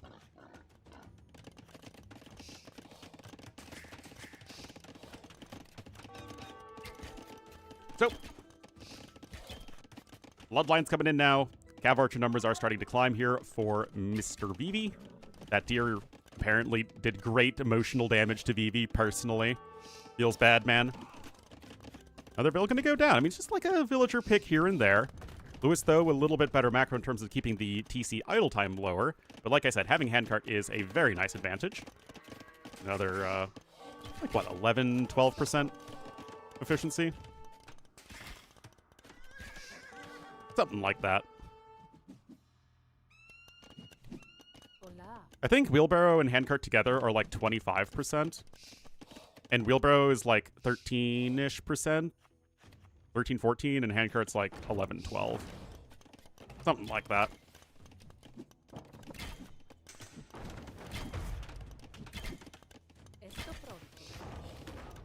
Anyway, another village kill. I mean, Vivi's doing a nice job. It's like, it's a very passive game. Both players are on 3 TCs. Very tightly knit here at home.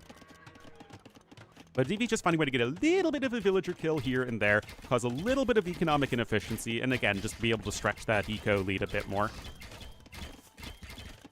By one skirm, yeah. This is going to be flashing on the minimap.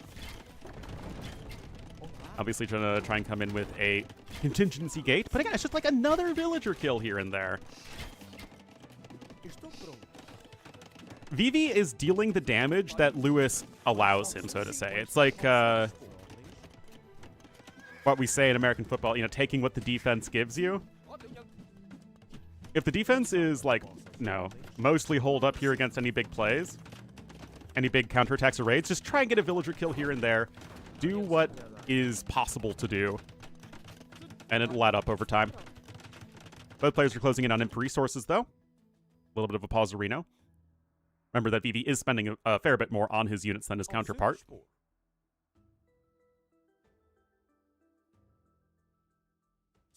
Guard tower?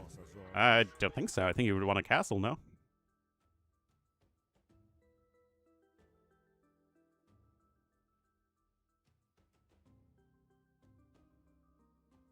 Oh yeah, let's see the front page here with T West on it.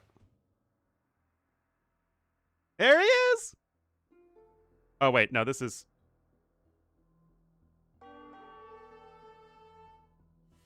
Wait. Isn't T West... Oh, wait, here it is. Here it is. There he is! Yeah, I see. Is he only streaming at 720p?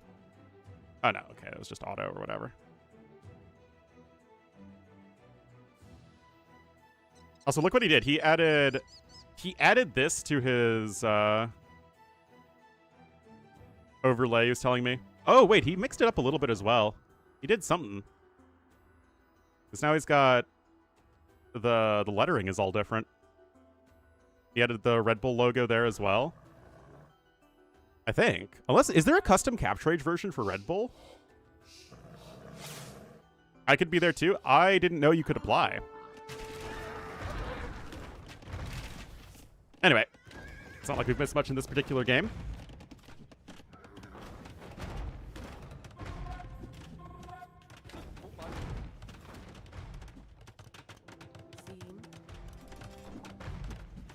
Castle up there on the side. And Vivi did add in that 4th TC. Or sorry, Lewis did. But, look at this. Lewis really cutting back on his Vil production to click up to Imperial Age. And he is a little bit faster than his opponent, but with stone mining upgrade, stone shaft mining, and treadmill crane as well, Vivi, I think, might be getting himself set up better for late game. And what on Doubt's Green Earth are you doing there, Vivi? Oh my goodness. Oh, that was a flub. Yeah, I mean, I've talked about it a lot. My dad's at home, but he's still not independent whatsoever. It's, kind of physically and emotionally exhausting dealing with it.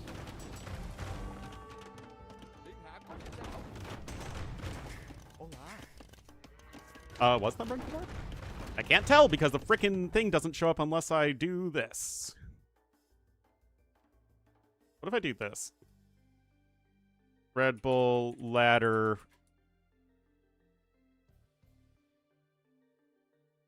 Qualifier. Then at least I could do this and check to see if upgrades are in. No, Thumbring is not in, so it was denied. Alright, Imp is in. You got the castle here.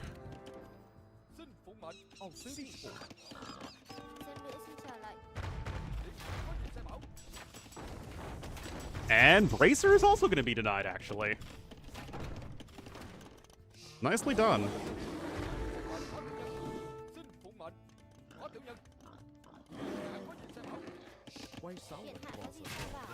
Imp Skirm is also coming in, but this is a nice counterattack here from Lewis. He's going to be able to get 4 or 5 bills.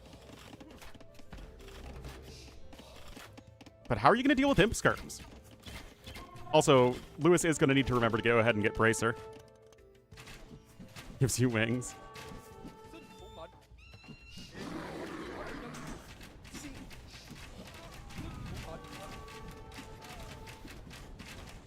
Oh my god.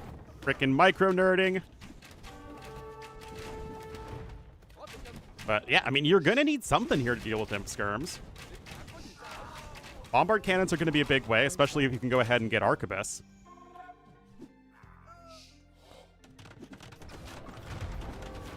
Now, we do have this castle under threat immediately from now 2 trebuchets. Remember, free conscription's also really nice for Vietnamese.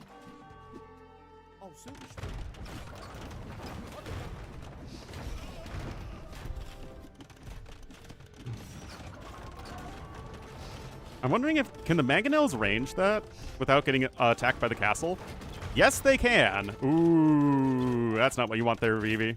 Lewis, I know players, I promise. I mean, again, the bombards are nice, but now you're Lewis and you're just going skirmishers. It really doesn't feel very impressive.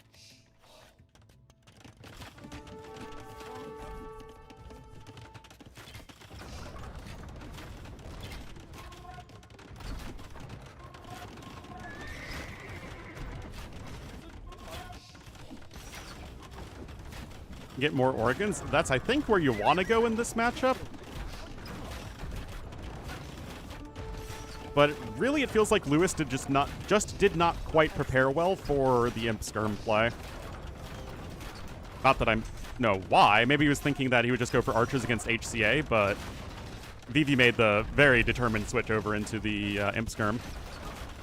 Like I said, bombards are going to be good, and Arquebus is very helpful. If you get it, which he does not have, notably. Just pointing that out. Yeah. That said, that castle will fall. Oh, you're also missing upgrades. You're gonna try and replace your starting TC.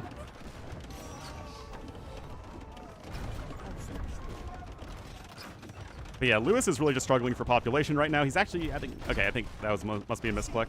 Yeah, the bombard cannons are the most critical part of your army. Vivi has one as well.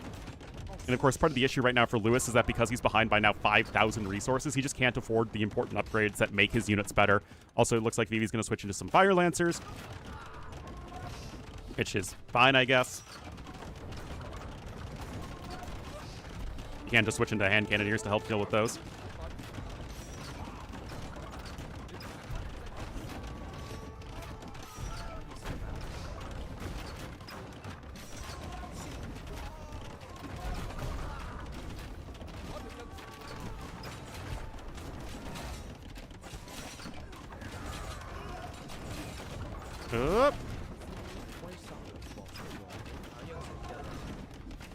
Well, all those bills went down. The populations are getting pretty close. I mean, the Elite Fire Lancers have a lot of HP for Vietnamese, but still having only one base Pierce armor means you only end up with 4 total. Which means the Elite Skirmishers deal 3 damage a hit. It is a very messy fight where both players lost a ton of units. That said, Vivi can afford to take these fights because his eco is better. And he's making a unit transition. Like I said, you can switch over into hand cannoneers to help deal with the Fire Lancers, and they are going to be very good there. But I think the biggest issue for Lewis is just he doesn't have the eco to get his best Imperial Age upgrades, right? Like Arquebus, like Siege Engineers, like Organ Guns and Organ Gun upgrades. Like freaking Bombard Towers, man. You know, these sorts of top-tier late-game units that you want as Portuguese is just not something that you've had the chance to tech into here. And granted, Vietnamese are stronger in early imp. I mean, Vietnamese are one of the best early imp civs due to free conscription and the fact that you can get a power spike with skirmishers via imp skirm. Like, both of those things are super insane. But even so, you still hit imp a little bit faster as Lewis.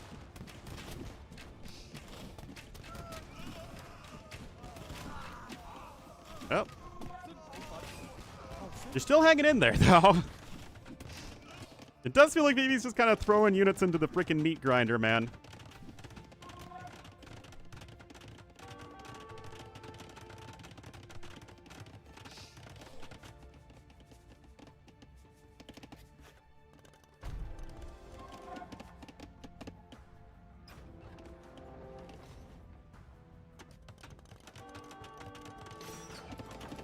Arrow Luvatar with the 71 months. Thank you so much, Luvatar.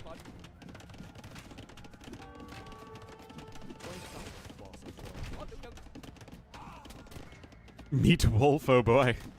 Oh, rotate those crops, Vivi. That's what we want to see. Also paper money.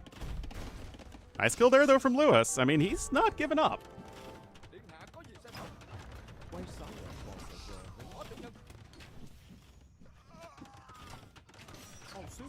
Poke, poke, poke, poke, poke. 28 kills, actually, on those bombard cannons, but they are still finally going to go down. I mean, I think that you want to go for a meat shield unit, right? So you can choose any melee unit. I think Fire Lancers are the easiest to tech into. I mean, I think in an ideal world, you want elephants. Maybe Vivi wasn't confident that his eco was good enough to go for elephants.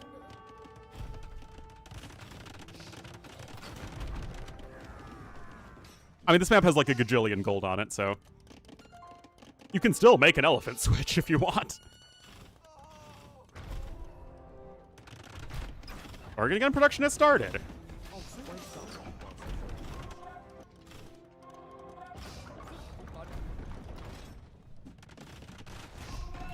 Mostly on skirms.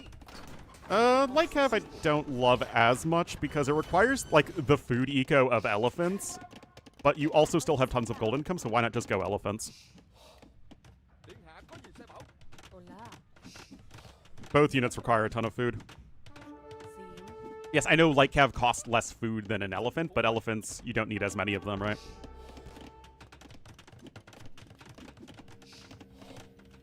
Still, you have the army advantage here as Vivi, so kind of an interesting game for sure.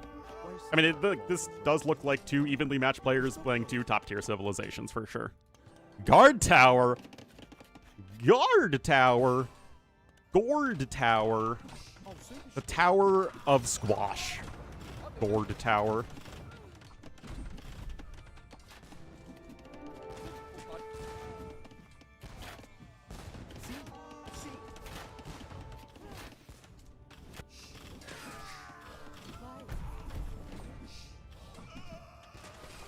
Lead is so big. I mean, yeah, it's still 13,000 resources ahead, and Lewis is going to have to tap out.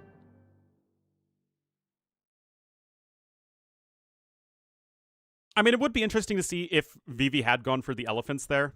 Because, again, he's 5,000 more food, 2,000 more gold. Like, you can make those switches happen.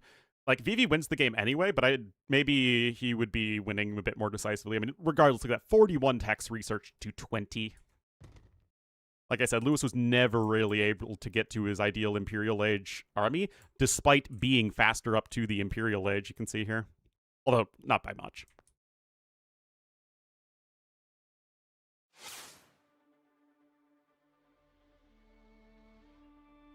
Every time. And looks like they're going to be going at it again.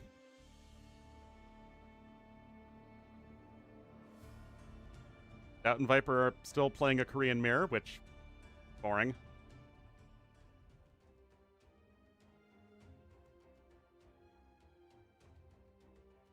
Check the ladder. Stout is still on his win streak. I guess this was his first game he played today or something like that. Yo's going to want that win. Yo's climbed back up to 1692. And the cutoff for top 4 right now is 1770 with Leary.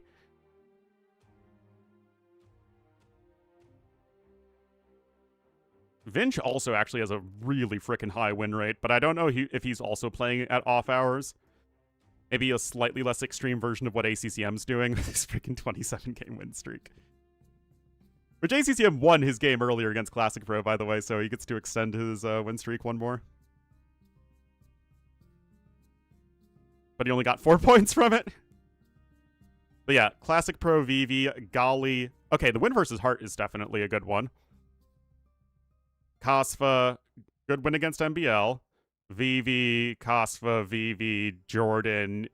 Good win versus Yo. Another good win versus Yo. Ozone. More. Okay, honestly, this is less farming of like top 40 to 30 players than I thought. Like, there's a fair amount of it, but honestly, ACCM's been beating some good guys. Why is it always Spanish on this map that I see? Regardless, Vivi in the red as the Spanish to the north of Rampart. Definitely one of the better maps in this pool, in my opinion. And we have Lewis. Pronounced Lewis.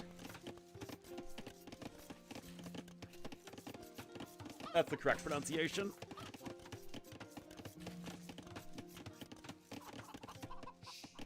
Anyway, both players just starting off with some archers here.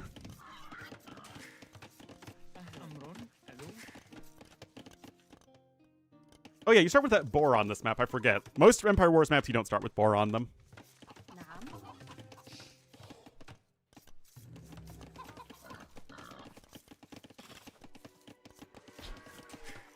But gonna try and get that extra food income, and that is actually good for Spanish because they will then better be able to go up to Castle Age and get to those conquistadors.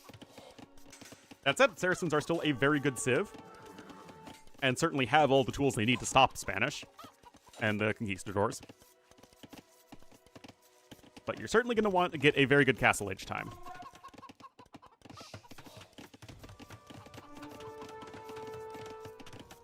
Play times would shift. I don't think so, and I only don't think so because the AoE to, like, ideal hours playtime has always just been, like, afternoon and early evening in Europe. Or, like, afternoon and evening in Europe. Regardless who's ever been at the top.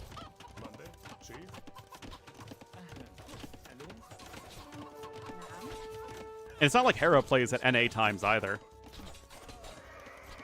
Oh boy, this is rough, guys. Spanish archers! What are you gonna do? 3 villager kills, guys. Clutching is now in here for Lewis, but, I mean, Vivi's getting some damage done. Oh, wow, is Vivi getting damage done with his Spanish archers. Look at this!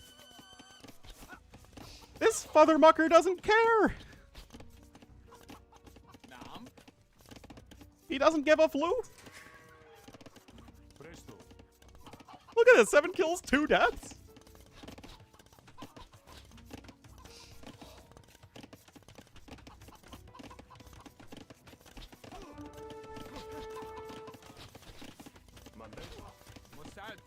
So if he loses 2 games in a row to Vivi, that's going to be like at least 30 points that he's dropped in just 2 games. So that's obviously quite rough for him. And Castle Age is on the way for both players. And, I mean, credit to Lewis. He's still up a bit faster. Oh, that's a nice kill there with the TC.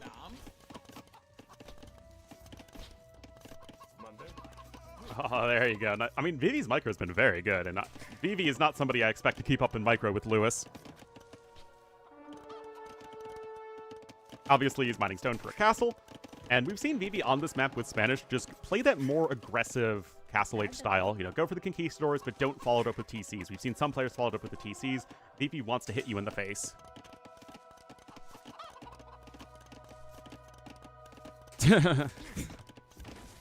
Yes. Monday? Spanish archers. See? Just like the Clash wrote it up.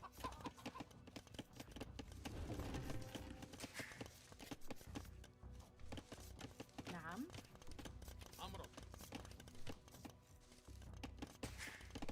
Monday?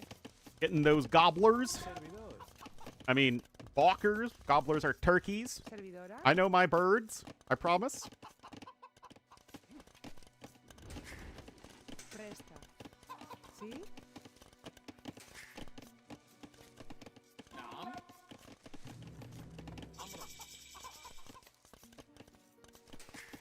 Monday? Presto. Ooh, Lewis is going to try and immediately come with a forward siege workshop.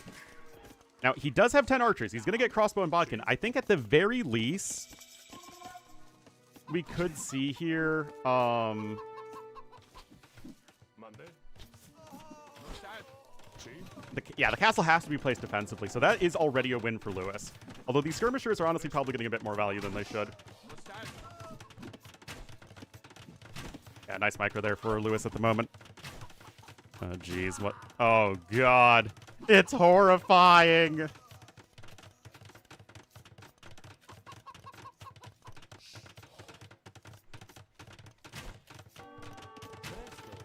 Oh, gonna get a bill? No. Able on the way as well. Vivi has plenty of resources. Will we see the extra TCs added in? Because we got ballistics, we got the double ranges here. Yeah, fair archers of Spain. All of the songs that mention Spain.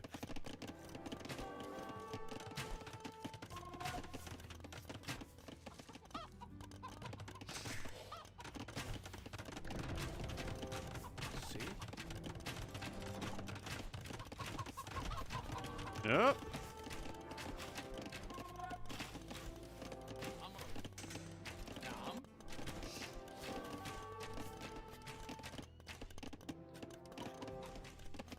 Was 1 hour of work? Oh, God.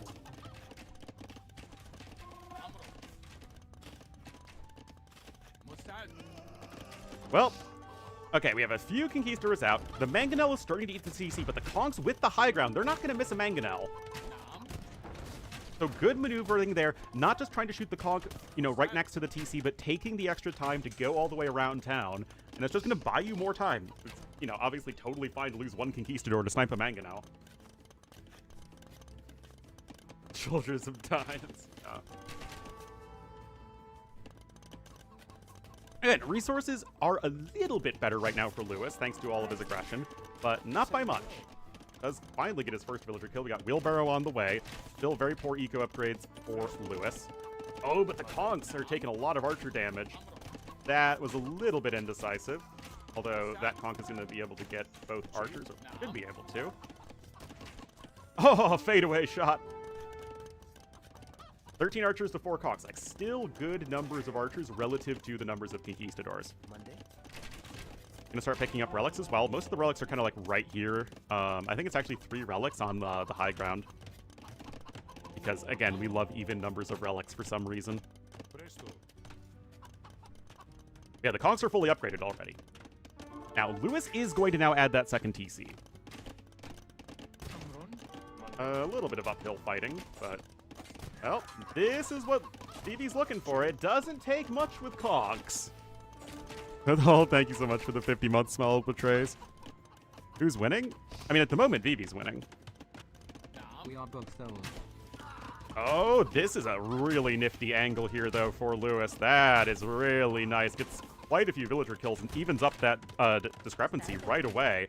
That said, Vivi is still running amok here in the back of Lewis's base. Still, 2-vil lead for our blue player, although worse economy upgrades.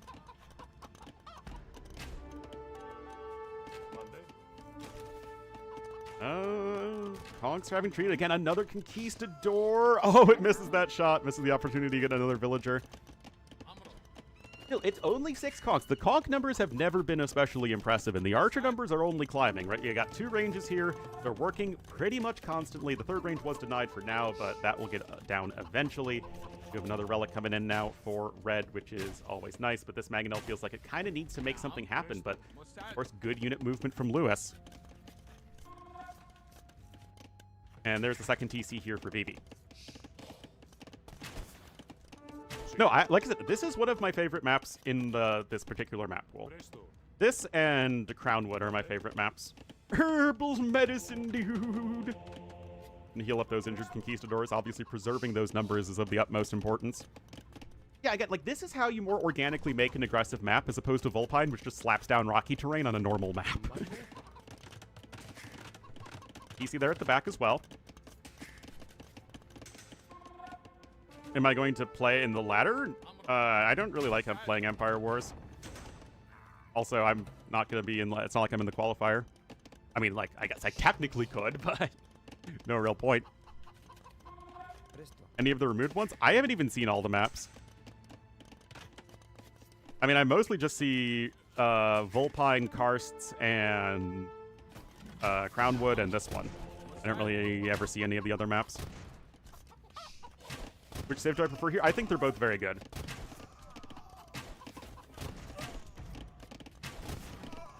Oh, good Scorpion hit there, and this is the fight that Vivi's looking for. Now, the villager count is actually getting a bit better here for Lewis, but all of those archers got cleaned up for 2 conquistadors.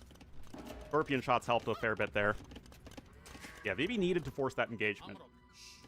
It's the luxury you have as the faster army. Look at that, healing up the low HP conquistador.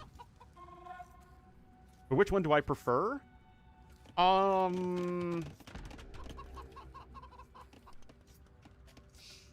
think I might prefer Monday. Saracens. Card tower for Lewis, oh boy. Amron. I don't know. I actually think it's very, very even. On the one hand, I like Saracens and their Mamelukes. Of course, the market's still very good in the late game, and you have really good archers, and even cav archers, which can be used effectively. But Spanish have halves, which is really good. And Spanish have bombard towers and supremacy villagers. Both civs obviously have fully completed hussars. So it really feels like it's one of those matchups where it just comes down to who plays it better. I mean, these are obviously just 2 very good late game civs as a rule. Anyway, the guard towers are already doing very well here. Marmite of Flute. Yes, the Marmite warrior. Anyway, still 7 villager lead for Lewis. Although, again, no horse collar or wheelbarrow. 3 TCs to 2. We'll have to see. Vivi could realistically add in another TC if he wants to, or he could just try and go with an aggressive castle. Lewis is still pretty scant on the stone income. I mean, you're Saracens, right? You can buy stone. You can go to the market and say, I would like some rocks, please.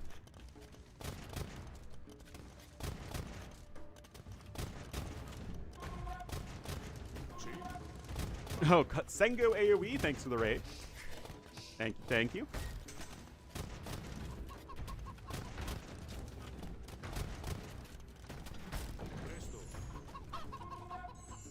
Thank you. You have a good one, too. All right, it's castle time. Like I said, Lewis can buy a castle. But these are going to be Spanish builders, and Vivi is leaving nothing to chance right now. He is sending the whole village for... Actually, hold on. How many villages? I thought there was more. Okay, he's sending 8 villagers in total, which is still probably fine. Oh, wait, Lewis just sold his stone. Lewis, what are you doing?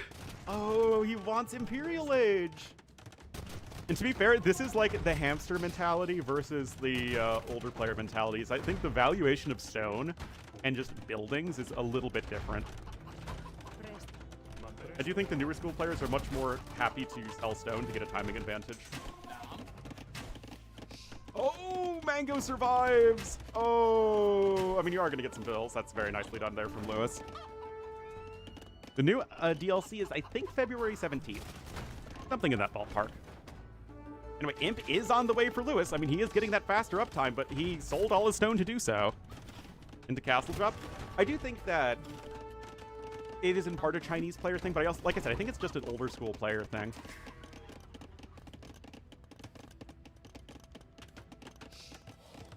I'm gonna try and corner those crossbowmen. I guess that's not blocked. That was funny. I think all of us viewers, both Lewis and Vivi, were just looking at that for a second. Like, literally everybody was like, is that blocked or not? That's pretty funny. Anyway, Lewis is going to lose his starting town center. Did pick up a couple relics. It's still 3-2. Yola Rife. Here Leaf. Thank you for the raid as well. Anyway, Kongs are still running around, but I mean, guys, these are guard towers with Bodkin and Ballistic. They are very good at killing conquistadors, especially when garrisoned. Not the Black Bear. Got more. Yep. This, however, is going to be a successful defensive castle. Both castles are likely going to go up here. Spanish builders and all that. TC over there to the west. That will be Vivi's third TC, but remember, he is still going to be stuck with a Roman numeral 3 over here, whereas Lewis is going to be on 4, so things don't look good for him. Oh, jeez. Oh, no. A little cringe. Just a little cringe. Not that cringe. A little bit hot, but also a little cringe. See, I know. It's always the freaking worst, man. Anyway, a few more extra villager kills. Guys, the overall build numbers are still even. Very similar villager KD numbers, and there is Imperial Age. I don't know why I said it weird like that. There is no other, yeah. Alright, the TC is still going to be established eventually. Make more selfies? I don't really have many selfies. I don't really take many selfies.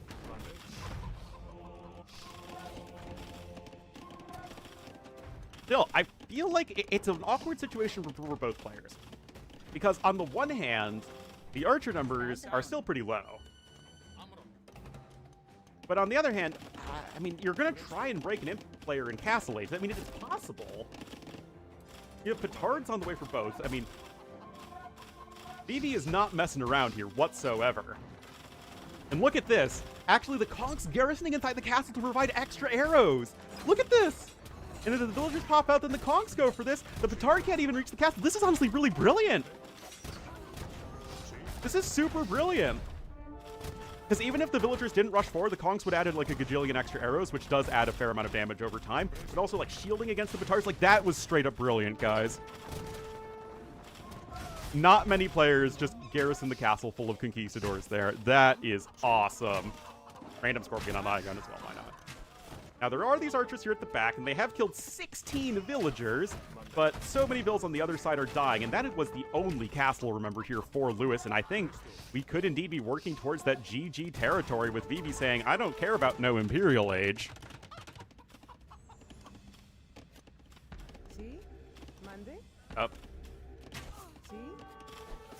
A little awkward, especially no ballistics, but I probably fine. Okay, there is another castle being attempted. I mean, Lewis is not giving up yet, but he's going to be on 1 TC in a moment at the back of his base with no stone access and 917 gold access. It's not very impressive.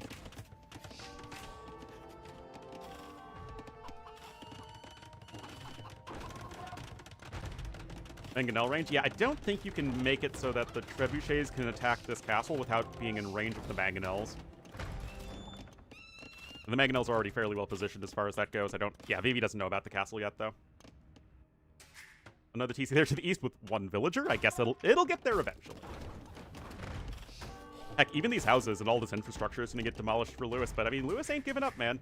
He's trying to get some more gold over there to the left. I mean, it's 2 tiles. It's not especially impressive, but it'll, I guess, serve in the short run. Lewis is about to be housed.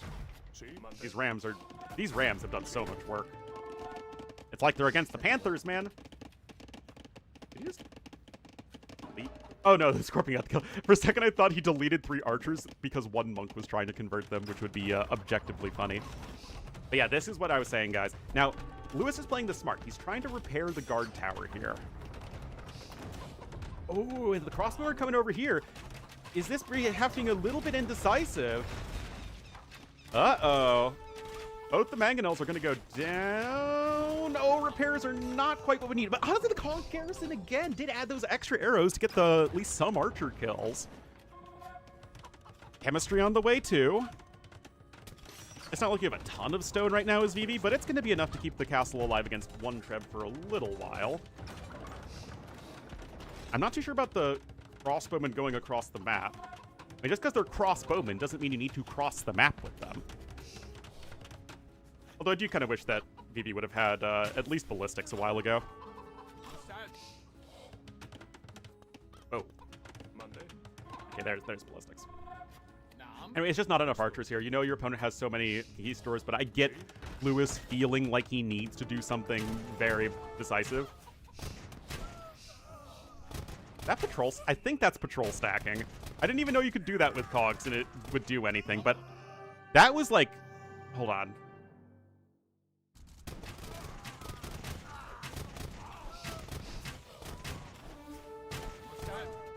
Like, the Kongs all going to the front line and, like, firing one after the other like that, that's not how AoE normally works. Yeah, that's kind of weird. Many people, oh boy.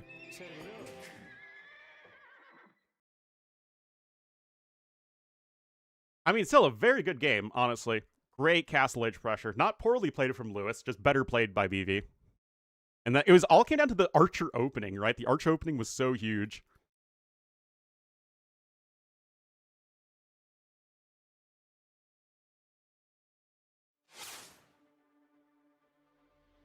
Crossbow, did they? I don't know. I swear, I will never once get it right on stream and actually go to the ladder instead of my normal background. All right, we can go into Yohara. He was with 2,300 viewers right now. That's awesome for him.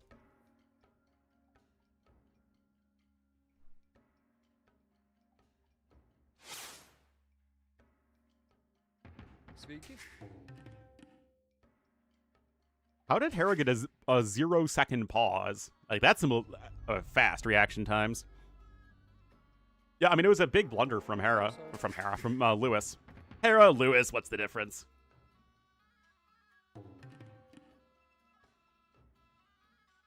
Let abuse will get Elo to... How on earth would that work? Like, how would that even be a thing?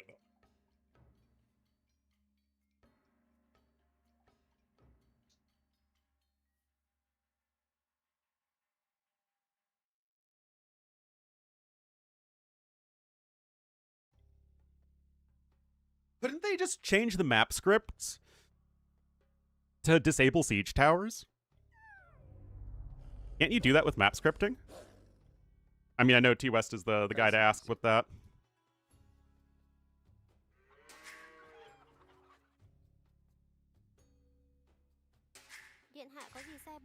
I feel like that would be significantly easier. Update. Oh, that's right.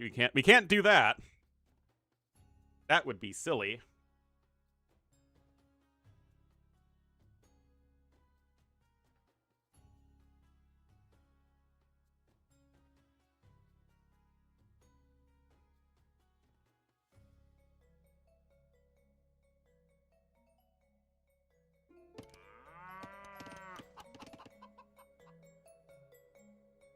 Can we play already? Oh my goodness.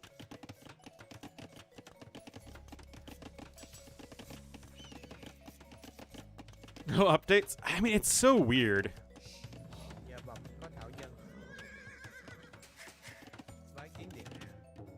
Again, I don't know why it's so hard to update AoE. Like, I genuinely don't understand what the disconnect is between World's Edge and Forgotten Empires on this.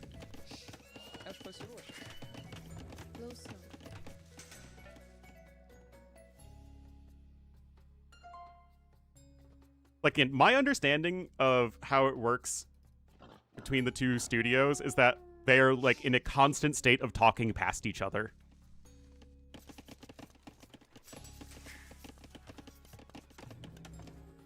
Anyway, Vietnamese here for Hera. Yo, gonna be the No, other way around. Lithuanians for Hera. Yo, gonna be the Vietnamese. Last relationship? Oh my goodness. Building. Well, yeah, but like, that was in a LAN setting, right? Wasn't that an NAC or something? Like, that is an easy thing to do, right? Because there aren't that many games, and like, you literally have people and admins watching every single game. You can't have that with a ladder.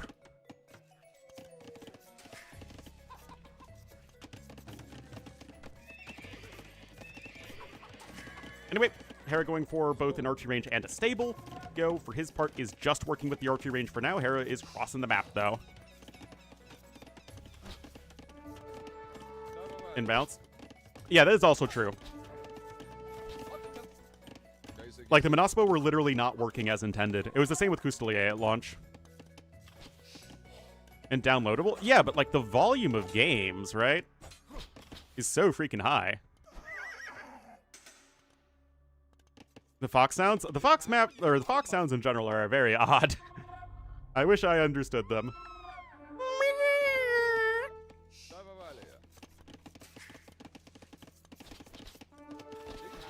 5,000 games? Yeah, like... it's just... weird stuff, guys. Weird stuff all around. My uneducated eyes. Ladder forward joke. Anyway, good micro here. Like, oh, when does Yo freaking out micro Hera in Feudal Age? It was weird. Unfortunate time for the archer to pop out of the range there. Gonna die. There's one archer here in this army. And there is the stable. Look at Yo's food income, though. Oh, he's not mining any gold whatsoever. That's getting a little bit weird. Hera does get an archer kill. That scout was absolutely stuck on literally nothing. I saw that. I saw that pathfinding. Or lack thereof. But right now, the issue is the skirms. Who would have thought that skirmishers would be a very powerful AoE 2 unit that's hard to deal with?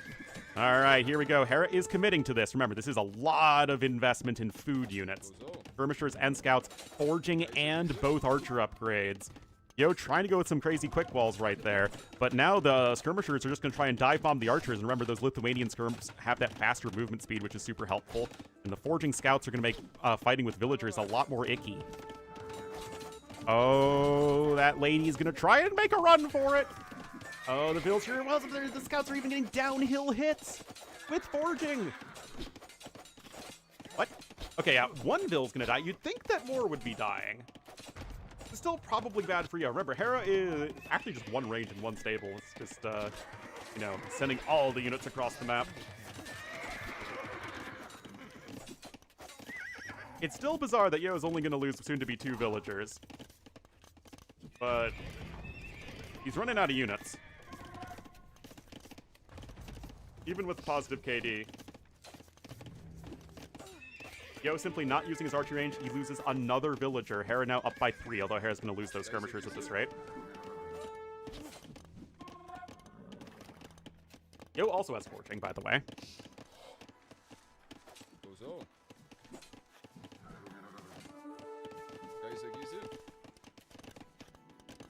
Oh.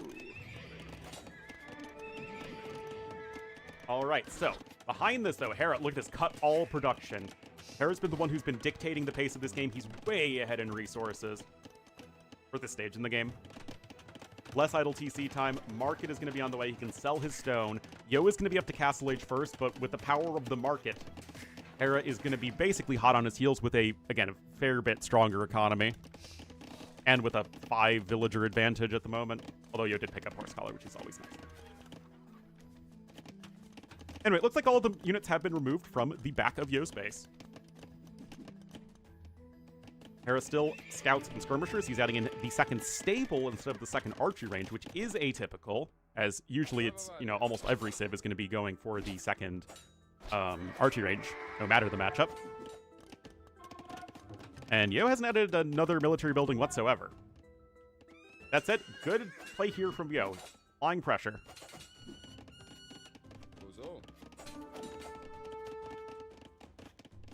Couple spearmen coming in. Do get one scout. Lithuanians or Vietnamese, they're both very good. I think in Empire Wars, Vietnamese are better just because Lithuanians prefer that Dark Age start where they can leverage the extra starting food for a better uptime. But, yeah, both civs are good. And there we go, triple range coming in. Getting this big wall at the front of his base so that he makes sure that the gold miners are a bit safer. Relics on this map, by the way, I think they're all here in the north, I think. And I think there's only 5.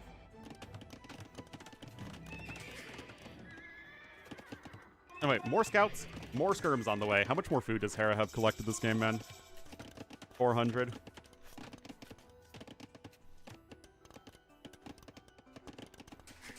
By the way, this is going to be my last game of the day, probably, because I need to work on State of the Civs. I am very behind on it.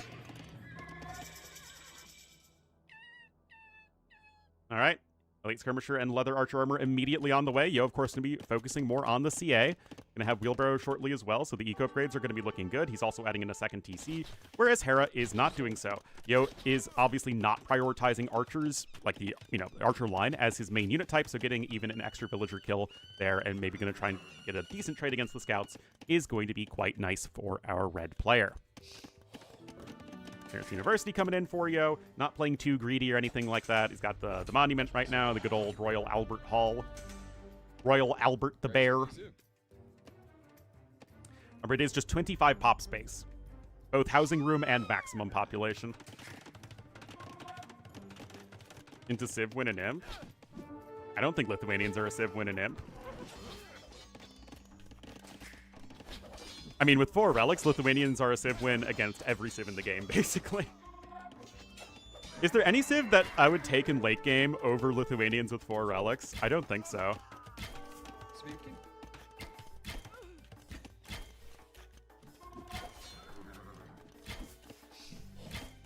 I don't know, maybe Grajaras could still handle them with their camels.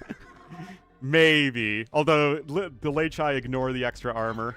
Look at this, Hera immediately going to start picking up relics over here. But I love this from Yo, keeping the scout here to the north. And he sees the monastery. Oh, I like that. Well, the new custom campaign video? I finished the other, Henry the Lion. Up. Have archers, pay attention, Yo. Pipes the bill there, and now you can keep even this low HP scout hanging around, and Hera makes sure that the monk is going to be garrisoned immediately, so that's going to be good for him. Day of the Civs, yep, I'm trying to get it every Thursday until, we get through all the Civs. Unfortunately, right now, I have the script for 3 Civs written, and no background footage, and no recordings. So, I'm going to need to spend a good 6-7 hours today, maybe. Mongols with 50 fully upgraded elite mango die? Maybe. With the Keton guts. I have to get to do both Jurchens and Ketons. Speaking. Oh boy, Yo is making like a rodent and gophering it. I'm in danger. I'm in danger because of my workload that I impose upon myself. Oh, Hera busts in on the other side. This is going to get really awkward really fast. Remember, though, Yo is on 3 TCs. On top of better villager production, remember that it also protects his economy. And, of course, like, this army is much less scary in the eco than is the other way around with cav archers. That said, Hera still has way more units. Yo has a net 7 villager kills, but the cav archer numbers are getting depleted. Hera's got a light cav over here to the north as well. Yeah, I was able to get Yo scout. So Hera's going to start to think about maybe going for those supercharged cavalry units.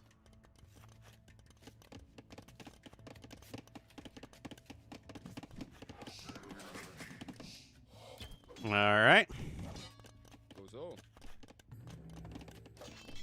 yeah, it's only 7 CA at the moment, guys. Really not the most impressive numbers there. I think... Actually, no, though. Yo has okay-ish knight upgrades. He is going to be running out of food income, though, very shortly. Hera, no stone collected. Yo is sort of working towards that. Hera also now took over the Royal Albert Hall. Okay, that was, like, hilariously bad Cav Archer accuracy somehow. No idea how they missed, like, 4 shots in a row. Anyway, Hera's getting his own ballistics upgrade and now playing skirmishers. But the issue with this is that you don't want to be playing skirmishers when you're on the worst economy, because it's just really hard to get damage done to sort of equalize things. You want to be making a better army when you have the worst economy.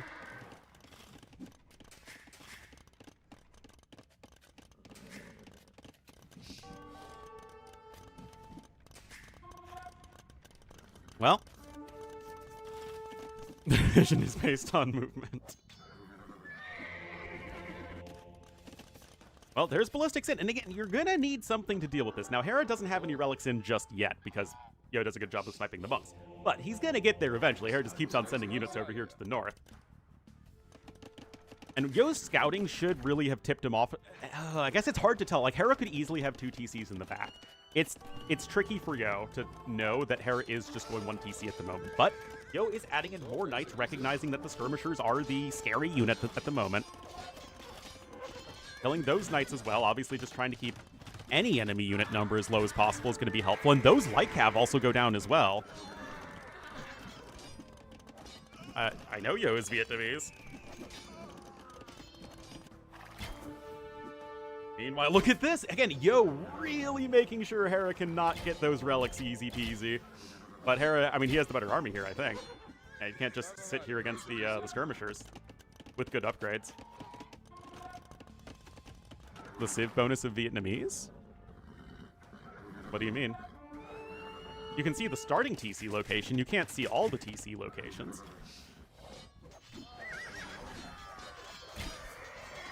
That would be crazy if you could just see whenever your enemy put down the TC. Yeah, Yo's been very active with his monk snipes. And honestly, like, just look at this population. Hera's playing a game where he doesn't have a boom. He doesn't have the eco lead. And he's just struggling to get damage. This is what I'm saying. Like, you can go for Knight Skir. The issue with that, though, is any skirmisher-centric army is going to struggle if you have the worst eco, and you have to get damage done. And Hera had to get good damage done, and, you know, he's killed 5 villagers. Yo somehow lost a vill to, like, a wolf or something.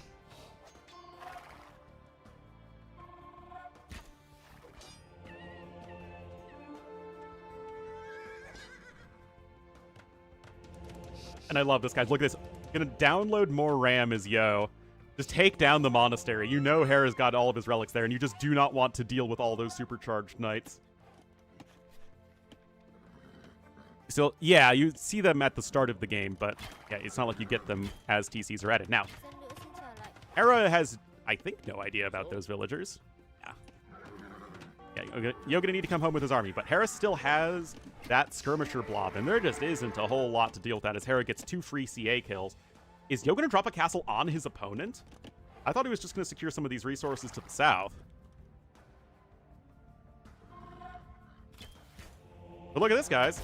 The monster's just gonna immediately go down, and Hera's no longer gonna have the relics there. That villager's having a very bad day. Oh my goodness, Yo just going for the counterattack. This is a castle that John Slow would be proud of, man. Look at this. Yo knows where his opponent's army is. Again, I thought he was just trying to take map control, but Yo saying, no, no, no. We are going to put the castle right on your face. The relics have been ungarrisoned.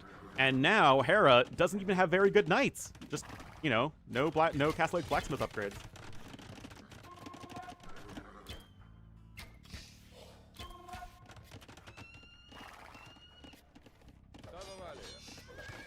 Hera is adding in more TCs at this point, but obviously he's, you know, very, very far behind in eco compared to Yo.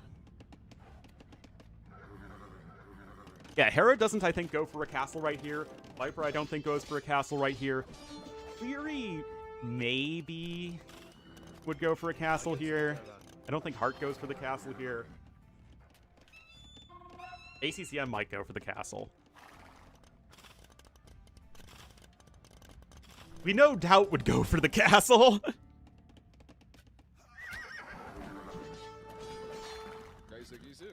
Yeah, you can see Wheelbarrow just coming in now. Yo's had that upgrade for quite a while, and Hera just tosses out the GG well played. That was a great game. Like, it was good pressure from Hera in the Feudal Age, just from one stable, one range. Yo's gold was very exposed, but Castle Age came around. Yo went for that CA play, and it just did such a good job of trading the armies, making sure he kept those numbers low, and then, of course, denying all those relics for such a long time. Tough game for both players, but Yo really stepped it up there. 100, did it? Yep. Oh, geez.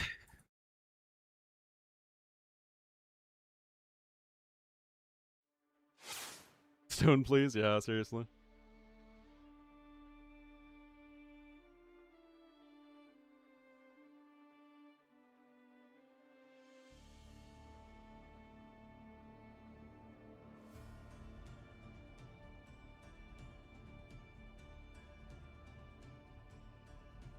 All right, that's going to be it for me today, guys. Thanks so much for watching. I'll be back tomorrow. But yeah, I need to get cracking on State of the Civs.